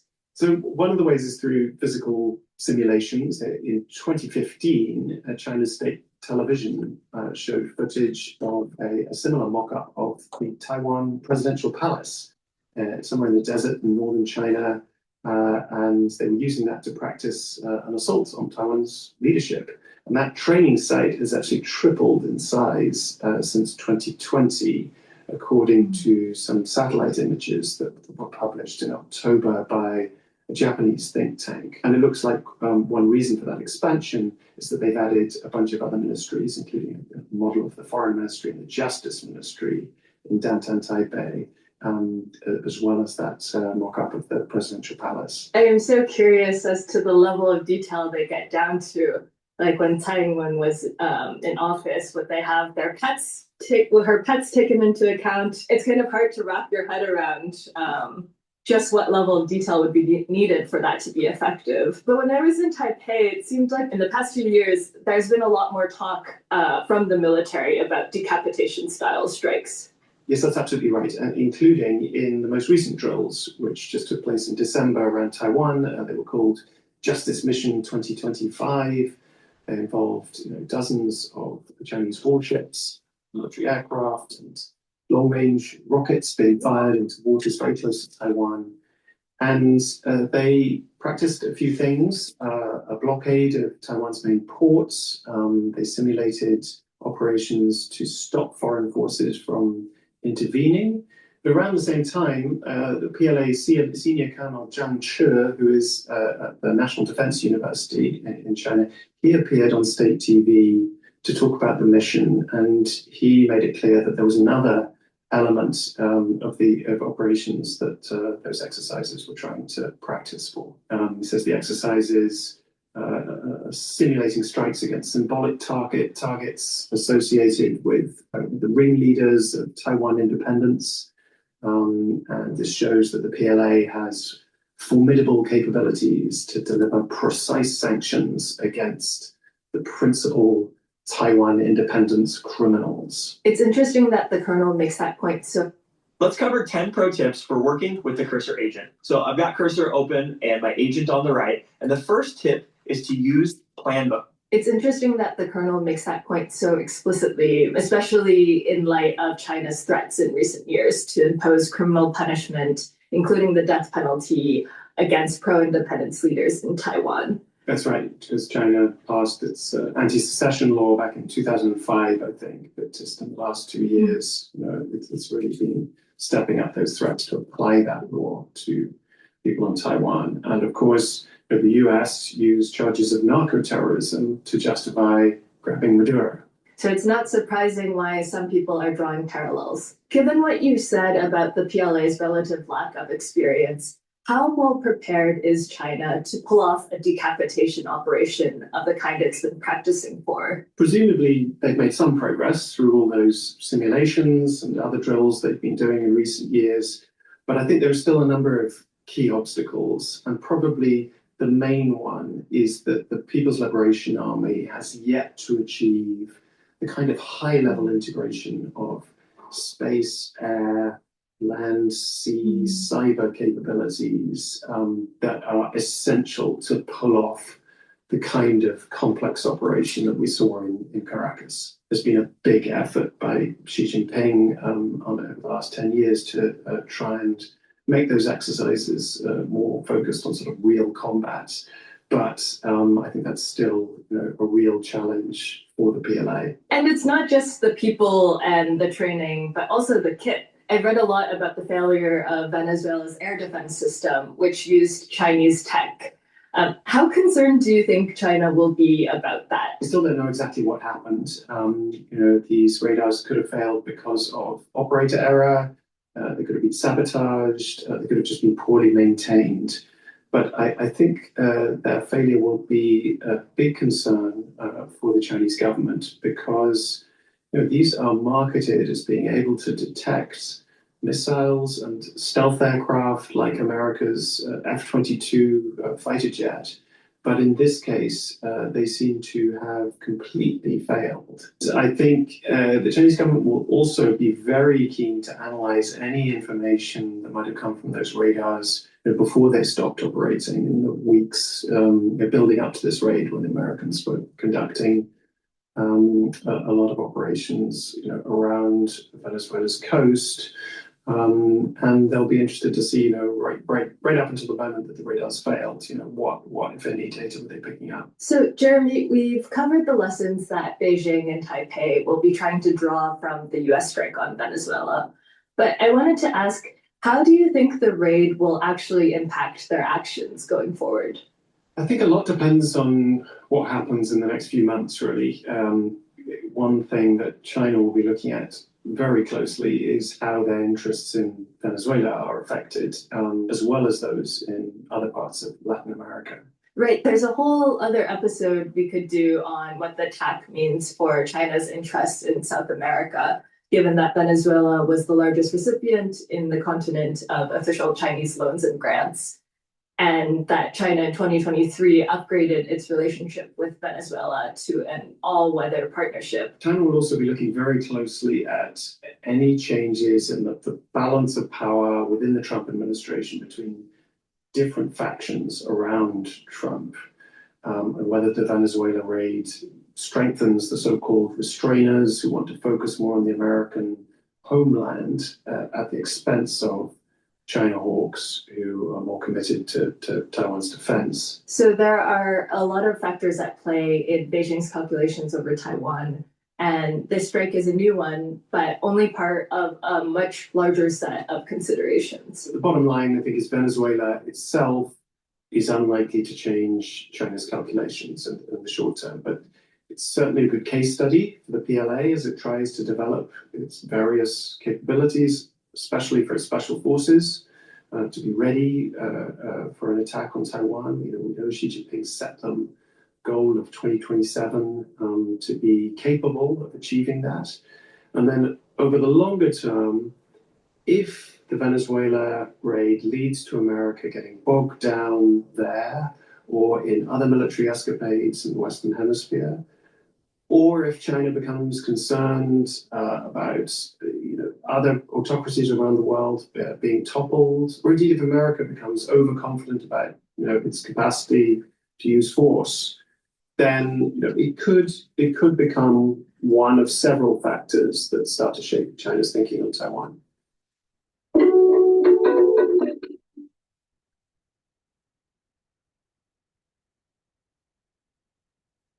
Hello, my name is Adam Ferrari, Chief Executive Officer of Phoenix Energy. I look forward to you joining us at our next investor webinar. Here's my take. For years now, Europe has been caricatured as too divided to act, too lethargic to decide, too comfortable to think strategically. Yet over the past year, Europe has behaved with a quiet shrewdness that contradicts that stereotype. Faced with an unpredictable United States, it has neither lashed out nor capitulated. Instead, it has adapted. When President Trump returned to office and unleashed the country's highest tariffs in nearly a century, many expected Europe to retaliate. A transatlantic trade war would have fed inflation, disrupted supply chains, and weakened already fragile growth. Europe resisted the temptation. It absorbed the pressure, avoided escalation, and bought time.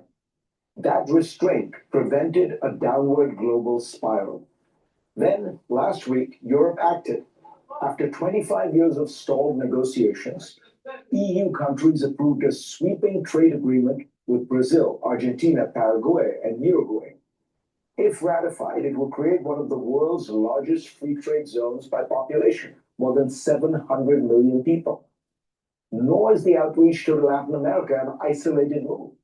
In recent weeks, Brussels and Beijing have signaled that they've resolved a fresh set of trade frictions that had threatened to turn into a broader confrontation over EV subsidies and market access.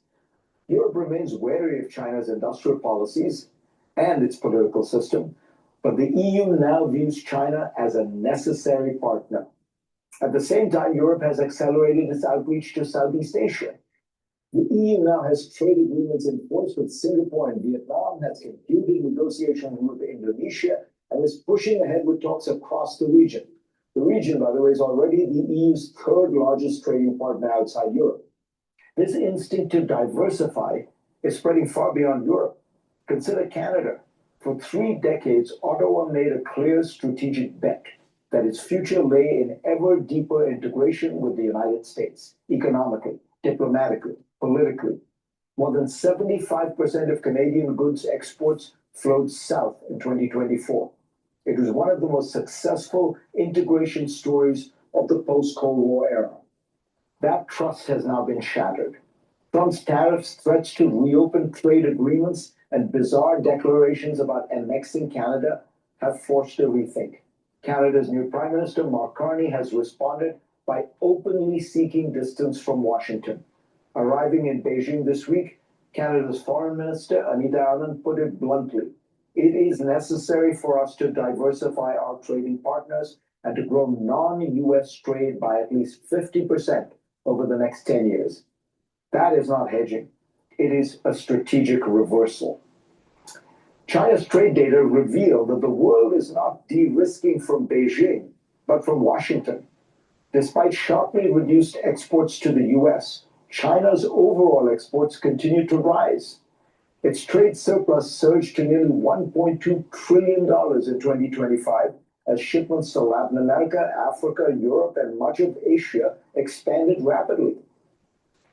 Tariffs did not wall China off from the world. They encouraged many countries to keep trading with Beijing. Public opinion reflects this shift. A major new poll by the European Council on Foreign Relations finds that in key emerging powers, India, Brazil, South Africa, the share of respondents who would prefer their country join an American-led bloc rather than a Chinese one dropped by between 15 and 19 percentage points in just 2 years. Among 10 European countries, only 16% now describe America as an ally. A majority still consider the US a key partner, even his views of China remain mixed rather than warm.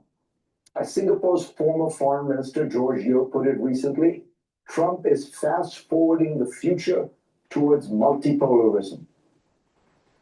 What is at stake?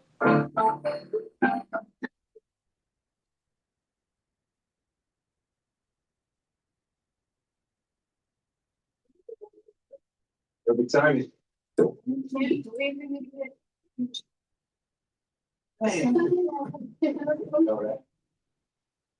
What is at stake here is not America's image, but its future power. China is methodically building one of the most resilient economic ecosystems in modern history, dominating critical mineral processing, achieving scale in batteries and electric vehicles, and diversifying export markets to withstand shocks, sanctions, and tariffs. The only credible US response is not tariffs, which over the past year have coincided with declining manufacturing employment, but ecosystem building of our own. The US still has an extraordinary advantage, a vast network of allies and partners that together control most of the world's advanced technology, capital, skilled labor, and consumer demand. In theory, that coalition could source critical materials from friendly countries, spread manufacturing across trusted partners, share research, and anchor markets that remain open and predictable. In practice, America has squandered much of that advantage by treating allies as transactional customers, weaponizing tariffs against them, and turning long-standing commitments into Don't forget the hubris from the Bush senior days, right after the fall of Berlin Wall, and when we went into Iraq and destroyed their military because of their invasion in Kuwait. Remember Desert Storm and the Highway of Hell? All right. We had such hubris that we thought that we can just keep on pushing back on Russia. And now the world is in problems. But it's always Trump's fault. Trump had nothing to do with the hubris of the Bush administration. Bush 1 and Bush 2.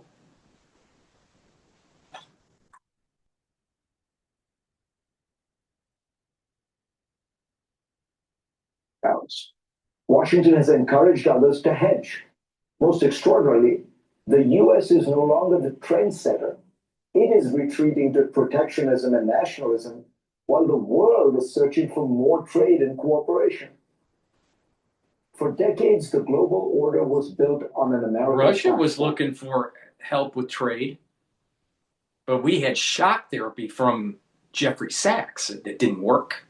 And literally, the whole fiasco of trying to bolster up the Russian economy through shock therapy led to the creation of Putin.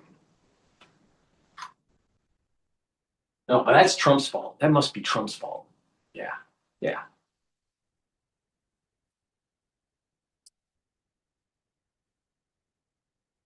Trade flowed through US-designed institutions. Security rested on US guarantees. Crises were managed, for better or worse, by Washington. The global agenda was set in America. That platform still exists, but the world is no longer building on it. It is building around it.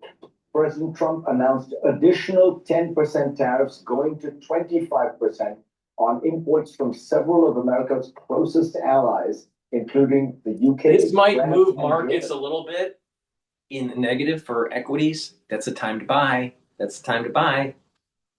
If there's a big, nice drop of like 3 to 5%, that's the time to buy. The move is part of his increasingly serious effort to pressure Denmark to give up the semi-autonomous territory of Greenland. For more, I'm joined by two former top State Department officials. Richard Haas is the President Emeritus of the Council on Foreign Relations, served as policy planning I'm willing to director bet he's a under never President Trumper. Bush. And Marie Slaughter is the CEO of the think tank New America. She held the same job at the Obama State Department. Oh, lovely. Richard, this strikes me as perhaps the greatest crisis in transatlantic relations, because I mean, you have the NATO member state, the United States, essentially threatening to annex territory from another NATO member state. Where does it go from there? Nope. With the help of Zero accounting software, I've got the right information at my fingertips. So I can take my business. So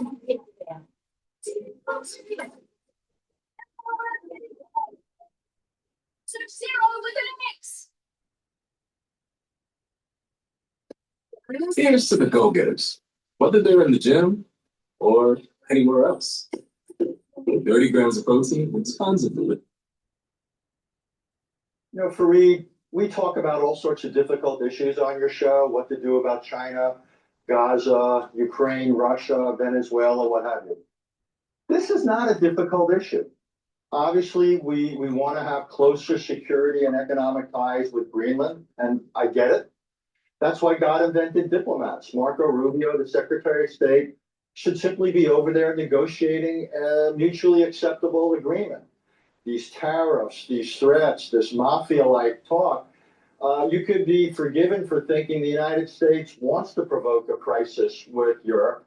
Europe has been the, shall we say, least favored part of the world for this administration since it took office almost a year ago. So the real question is whether the president backs down and we avoid, if you will, a crisis. But even if that happens, Fareed, let's be honest, a lot of damage is already baked into the cake. I think essentially this reinforces the European view that the United States is no longer a partner, can no longer be depended on, reinforces all the doubts that have emerged because of our policy towards Ukraine and Russia. Essentially, it's what you were just talking about in your opening statement.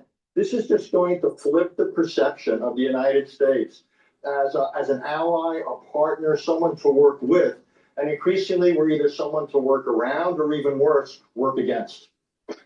And when you look at this situation, what do you think the Europeans should do? What are their options? I think it's time for the Europeans to actually fight fire with fire.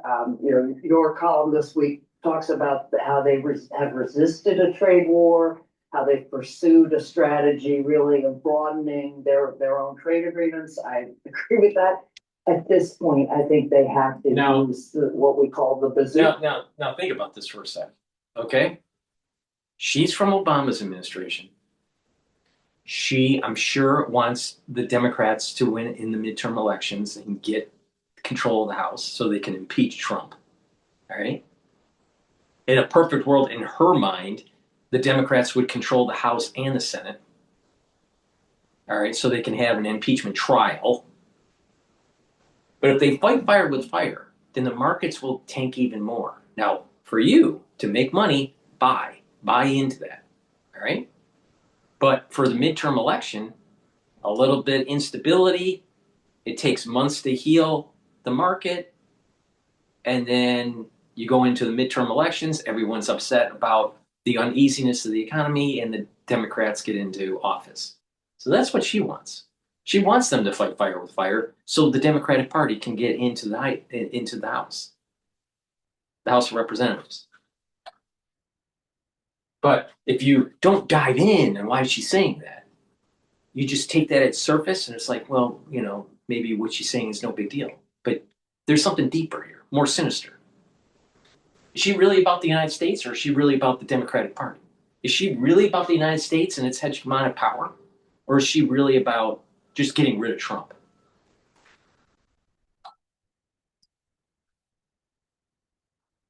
Which is to impose 25% tariffs on the United States, maybe across the board, maybe only on the tech industry, but they have to act as a unified body, and they have to say enough. Otherwise, it just gets pushed and pushed and pushed, and that's exactly what the president is counting on. At this point, people laugh that he's the biggest force for European integration, and since Jean Monnet, this is NATO, and I agree with Richard. I think the damage here for NATO is probably lasting no matter what happens. But if Europe really wants to say enough, The United States is neato, period. Please go to my store, the-studio-reykjavik.com, and get the digestive enzyme complex. This will help to break up carbohydrates, proteins, and lipids, so you're improving your digestion and reducing the stress on your pancreas. It's really important because when you get older, your pancreas doesn't function as well. So it's really important to take the digestive enzyme complex. Digestive enzyme complex also has bromelain in it to help break up clots. And the proteolytic enzymes that's in digestive enzyme complex helps to break up glycoproteins, which is the reason why I said taking this was super important during the 2020 crisis. So you should be taking it for the winter season. Please go to my store and get the Clarity Factor. Clarity Factor will get rid of brain fog and help you to concentrate on tasks. Super important to improve your brain function. This is a very powerful neural stack. Take it every day. And when you do, you're going to improve your dendritic connections, so you're thinking faster and improving your memory. Omega-3 helps with your cardiovascular health, brings down inflammation, and helps you to control your lipid profile. In addition, it helps to reduce the stickiness of your red blood cells to reduce overclotting. Super important to take every day to help improve your cardiovascular health. And lignans. This helps with your immune system and your endocrine system, brings down inflammation, and soaks up free radicals. This will help to slow down the aging process and help with your cardiovascular health. And when you bring down inflammation, when you bring down chronic inflammation, you're helping your neurons. Because at the micro environment of your neuron, if there's inflammation regularly, it will degrade the neuron. So you want to reduce that inflammation. Turmeric brings down inflammation and soaks up free radicals. When you stack them together, the lignans and the turmeric, you're supercharging this, bringing down inflammation, helping your immune system and your endocrine system, your cardiovascular system, and your brain function. You can slow down the aging process by making sure you soak up free radicals and bringing down the inflammation. Please go to my store, the-studio-reykjavik.com. Use discount 5, all caps, discount 5, you get $5 off. All right. Pentagon readies 1,500 troops to Minneapolis. ICE clashes intensify. Local tax experts are here. Now you can meet with a TurboTax expert in your community. They can do your taxes for you and get you every dollar you deserve. Local tax experts are here. Hand off your taxes with confidence. The Pentagon is reportedly preparing to deploy 1,500 soldiers to Minnesota as protesters continue to cause chaos for immigration agents in the state. Our own Matt Finn joins us live from Minneapolis with all those details. Matt, good morning. Good morning to you, Rachel. Well, we're entering week 3 of the unrest here in Minnesota, and the clashes between protesters and law enforcement are showing no signs of slowing down.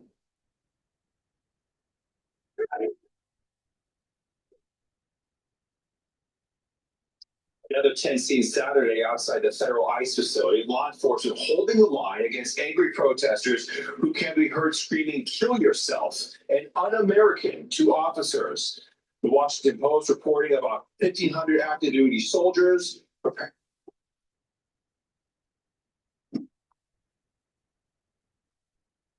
So the National Guard yesterday. The Guard staged to support local law enforcement if needed, and says it's ready to respond to locations across the metro area. Now, yesterday, protests continued outside the ICE detention center, and there was also a violent clash between counter-protesters at City Hall. President Trump has warned that he may use the Insurrection Act here in Minnesota, which would allow the federal government to use military troops to bring calm. Meanwhile, a statewide day of action is scheduled for this Friday. Activists are asking people not to attend work, school, or make purchases, and the St. Paul Federation of Educators is also asking people to participate in that day of action Friday. Back to you guys in New York.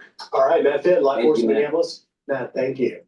It's just continuing to ramp up and up and up. And it's important as we continue to cover this story to remember how we got here. The reckless open border policies of Joe Biden led to the criminals, the violent illegal alien criminals that ICE has gone into places like Minneapolis, a sanctuary city, to clean them up.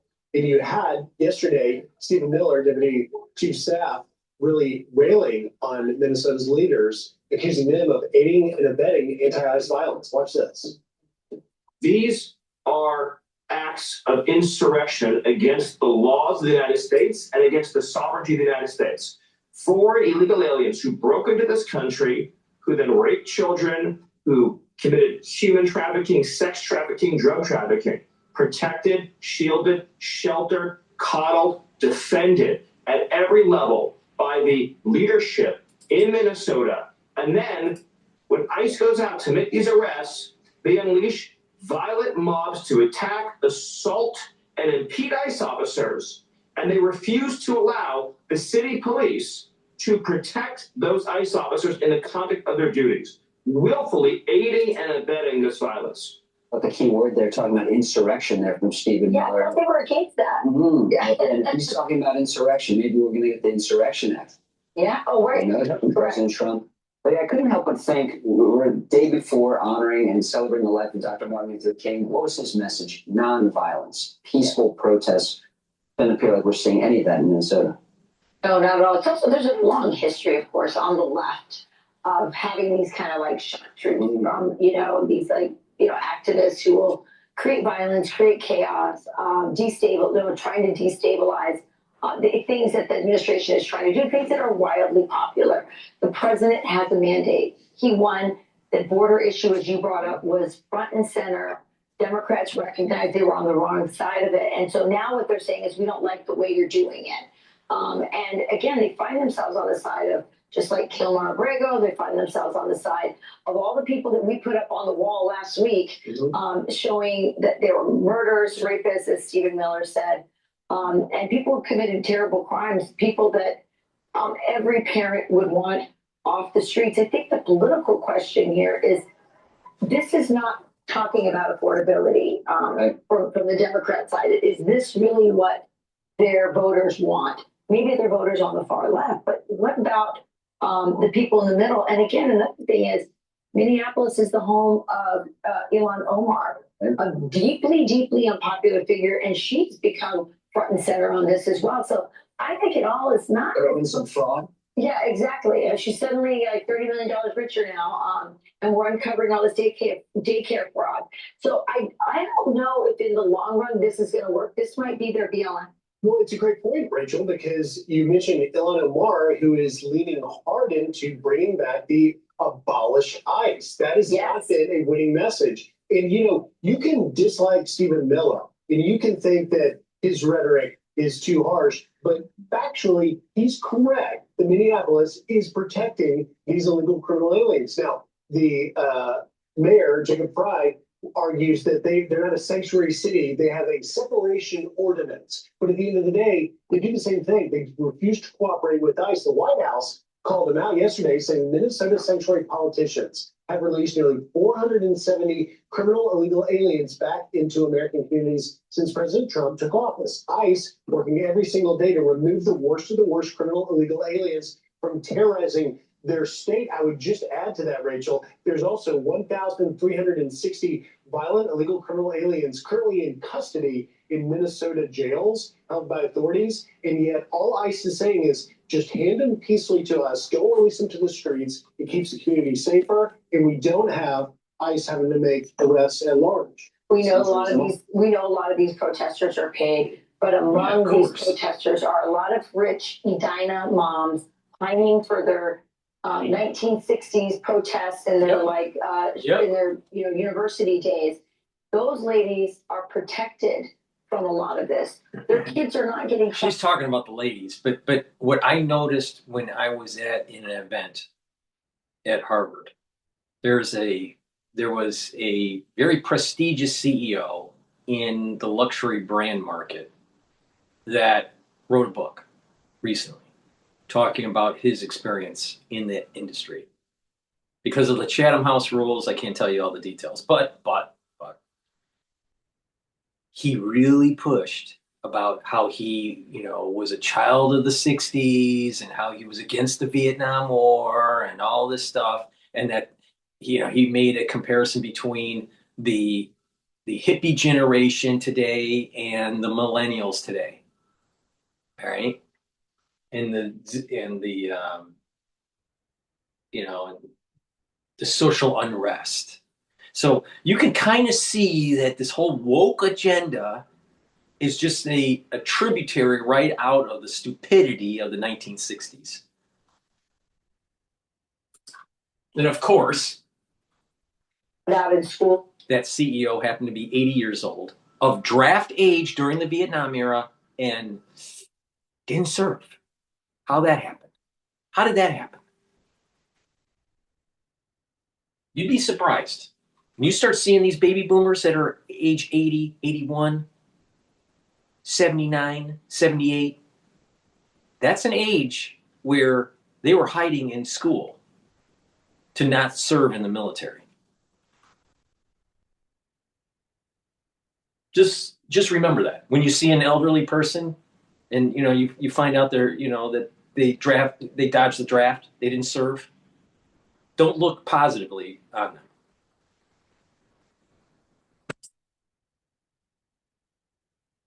by illegal aliens because they're in private schools and they're living in neighborhoods that are, protected or gated.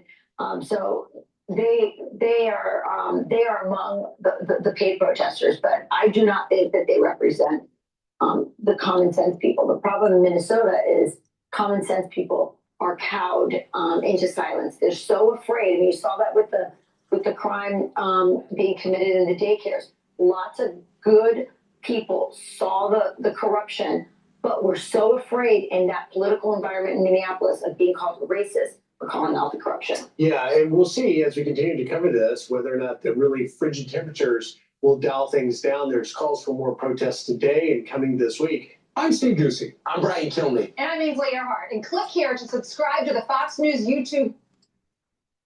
All right. The next video I want to go over is from News Nation, Iran building up for an apocalyptic moment. But before we do, please go to my store, the-studio-reykjavik.com, and get the new product that I have called collagen. It's not collagen. I have that also, which is a powder that helps to improve your skin and your joint health. But collagen is designed to help with joints. And that joint pain and that joint erosion, this will help to help remodel the joint, all right? You take 2 full droppers a day and drink it with filtered water. But what this will do is help to remodel the joint by using type 2 collagen and ACAN. ACAN helps with the cushioning of the joint, and the collagen 2 will help to remodel the cartilage. Collagen will also help to inhibit MMP3 and MMP13, which are enzymes that help that degrade the actual joint. So if you inhibit those enzymes, you're going to reduce the inflammation and reduce the joint degradation, the degeneration of the joint. So it's really important to block those MMP3s and MMP13 enzymes. In addition, this will help to block the pain too.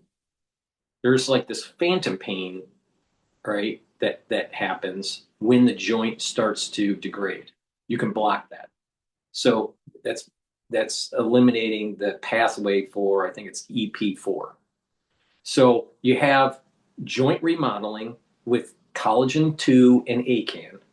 You reduce the erosion by blocking the enzymes that erode the joint. You're also blocking the pain pathway.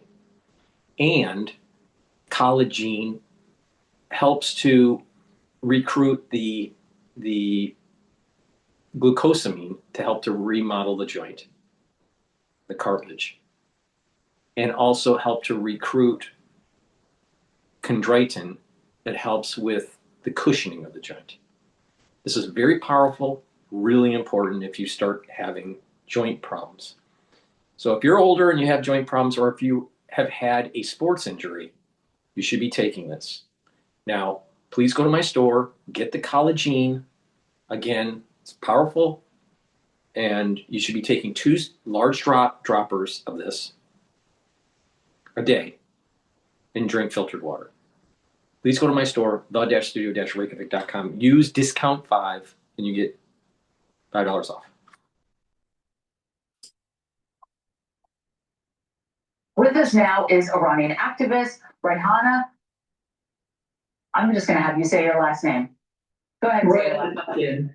Thank you very much. Got it all blended together here. You're also the author of Journey from the Land of a Girlhood Caught in Revolutionary Iran. So thank you very much for joining us. It's important to have your voice today as we watch what is unfolding in Iran right now. So let's talk about this, your reaction to the protests that we're seeing in Iran right now. And do we know anyone who is still there? Do you? And if so, how are they holding up? Give us the lowdown.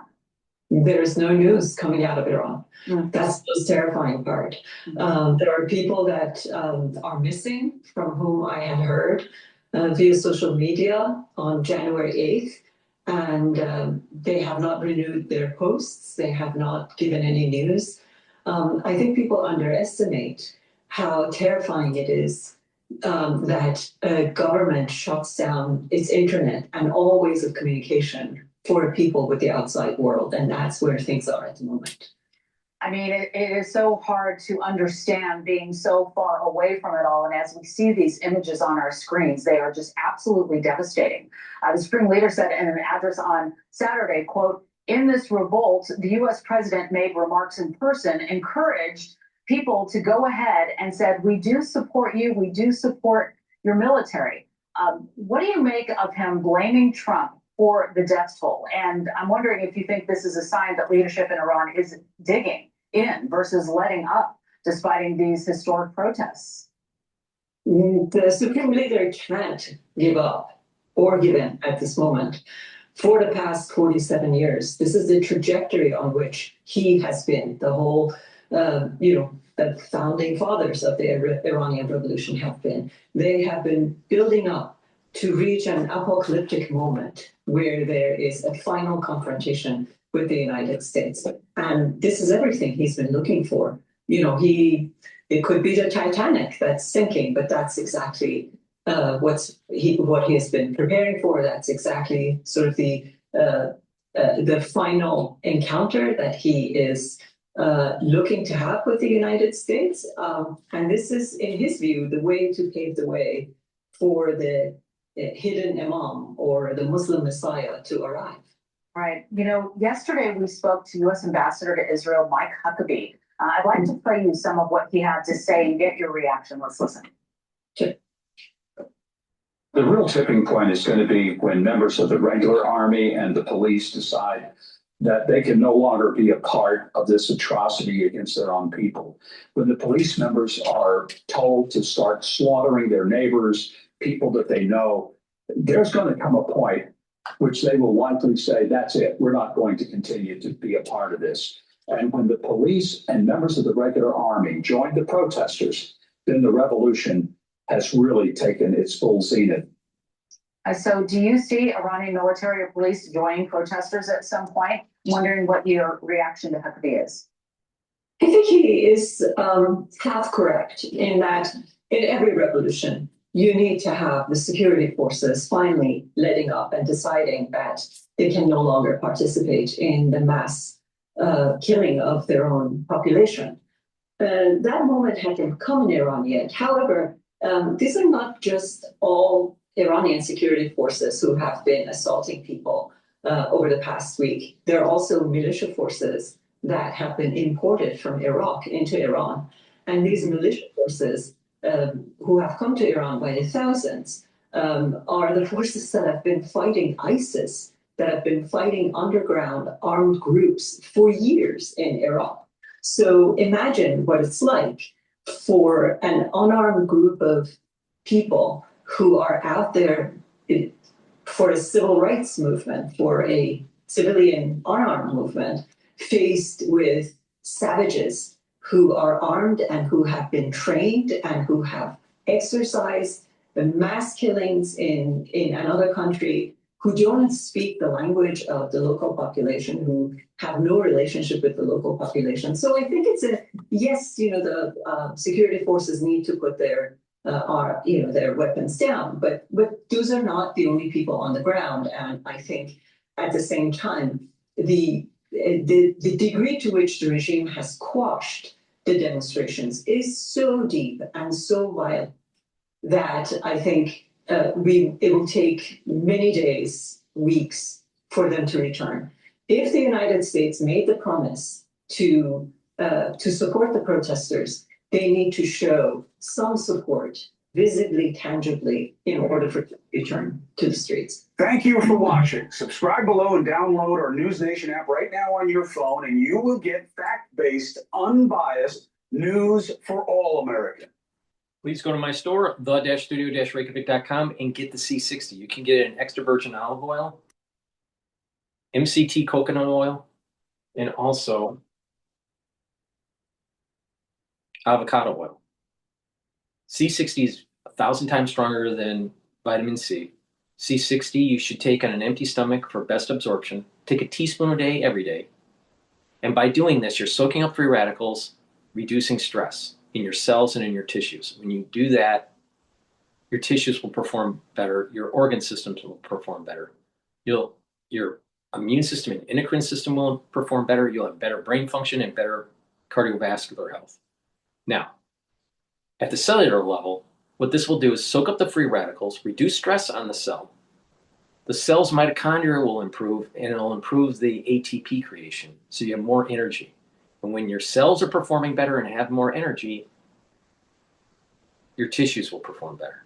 Slow down the aging process, because soaking up free radicals will reduce the stress and the oxidation on the cell and in your tissues. When you soak up free radicals at the vascular level, you're reducing plaque formation.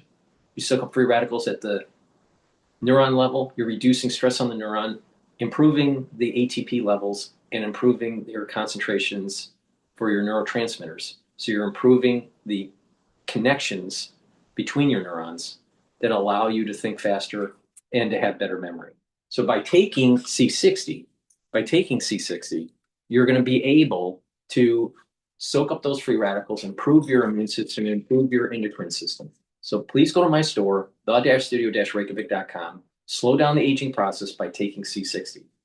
Take a teaspoon a day, and within 2 months, you're going to start noticing your endocrine system and your immune system and your energy levels are improved. You take this for a year, and you're going to notice that you're visibly looking younger. Why? Because it helps with the basal layer of your skin. By improving your basal layer of your skin, new skin cells will be healthier. This stacks really well with resveratrol, which also helps the basal layer of your skin. So please go to my store, get the C60, and slow down the aging process. All right, let's play another video about how hundreds of millions of Christians face persecution. Pro tips for working with the Cursor agent. So I've got Cursor open and my agent on the right. And the first tip is to use Plan Book. While Christians in America enjoy religious freedom, persecutions against them around the world is at an all-time high. That's right. A new report from Open Doors revealing the top 50 countries where more than 388 million Christians experience high levels of persecution and discrimination, with Pope Leo echoing those same concerns. That the persecution of Christians remains one of the most widespread human rights crises today, affecting over 380 million believers worldwide. They suffer high or extreme levels of discrimination, violence, and oppression because of their faith. Sadly, all of this demonstrates that religious freedom is considered in many contexts more as a privilege or concession than a fundamental human right.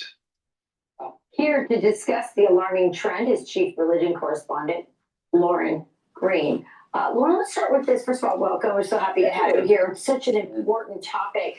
Here are the top 10 countries with the highest rates of Christian persecution: North Korea, Somalia, Yemen, Sudan, Syria, Nigeria, Pakistan, Libya, Iran. I've been getting a lot of videos from the Congo these days. But we have it in Central America too, in Nicaragua. I think that's one of the issues. You see the top 10 list, and people pay attention to the top 10 list, which is very important because you've got 9 of the 10 are Muslim majority countries, and that's where we focus on that Christians are being persecuted in places like Syria and Nigeria.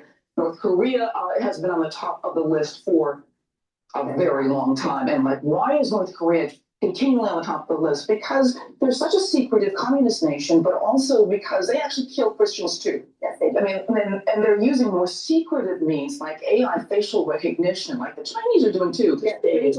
Exactly. And because they're using facial recognition to identify Christians who may be going to church or using a Bible. I mean, it's really very, very dangerous to be a Christian in North Korea. We just don't hear much about it because we know about the violence that is happening against Christians in places like Nigeria. Syria is interesting because it catapulted into the top 10 in 1 year, from 18 to 6. Because of, and this shows how the geopolitical forces are at work. The fall of the Assad regime in late 2024 produced this vacuum to which extremists sort of came right into. For all his faults, was somebody who did protect him. That's exactly it. This is why the geopolitical forces are at work here, because if the Christian says, no, Assad's protecting us, then of course the Assad regime falls, and now the extremists fill that vacuum, and their number one target now are Christians. We want to rid that area of Christianity in total. The Druze as well in the southern state. We've seen the Israeli forces trying to protect them. Yeah, sure. Ryan Brown, the CEO of Open Doors, earlier this week talked about that persecution. Here's a little bit of what he said.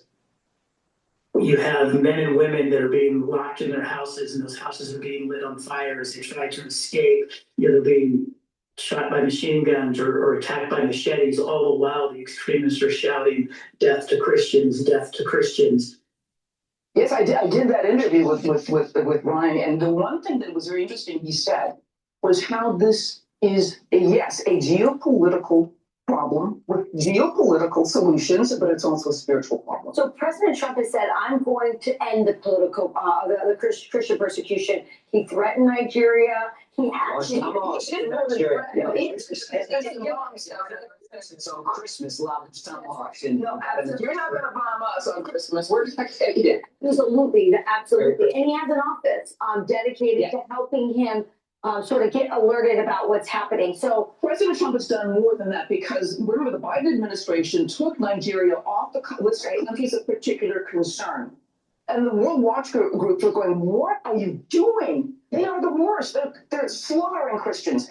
Trump put them back on the list. Not only that, of course, he backed it up with that bombing. And the executive order about anti-Christian bias. Yes. I've never seen that before. One of the other things you played a clip by Pope Leo. Pope Leo was the first world leader to talk about the Christian persecution in the West, in the secular West, in Europe, and in the Americas. What's happening in Finland?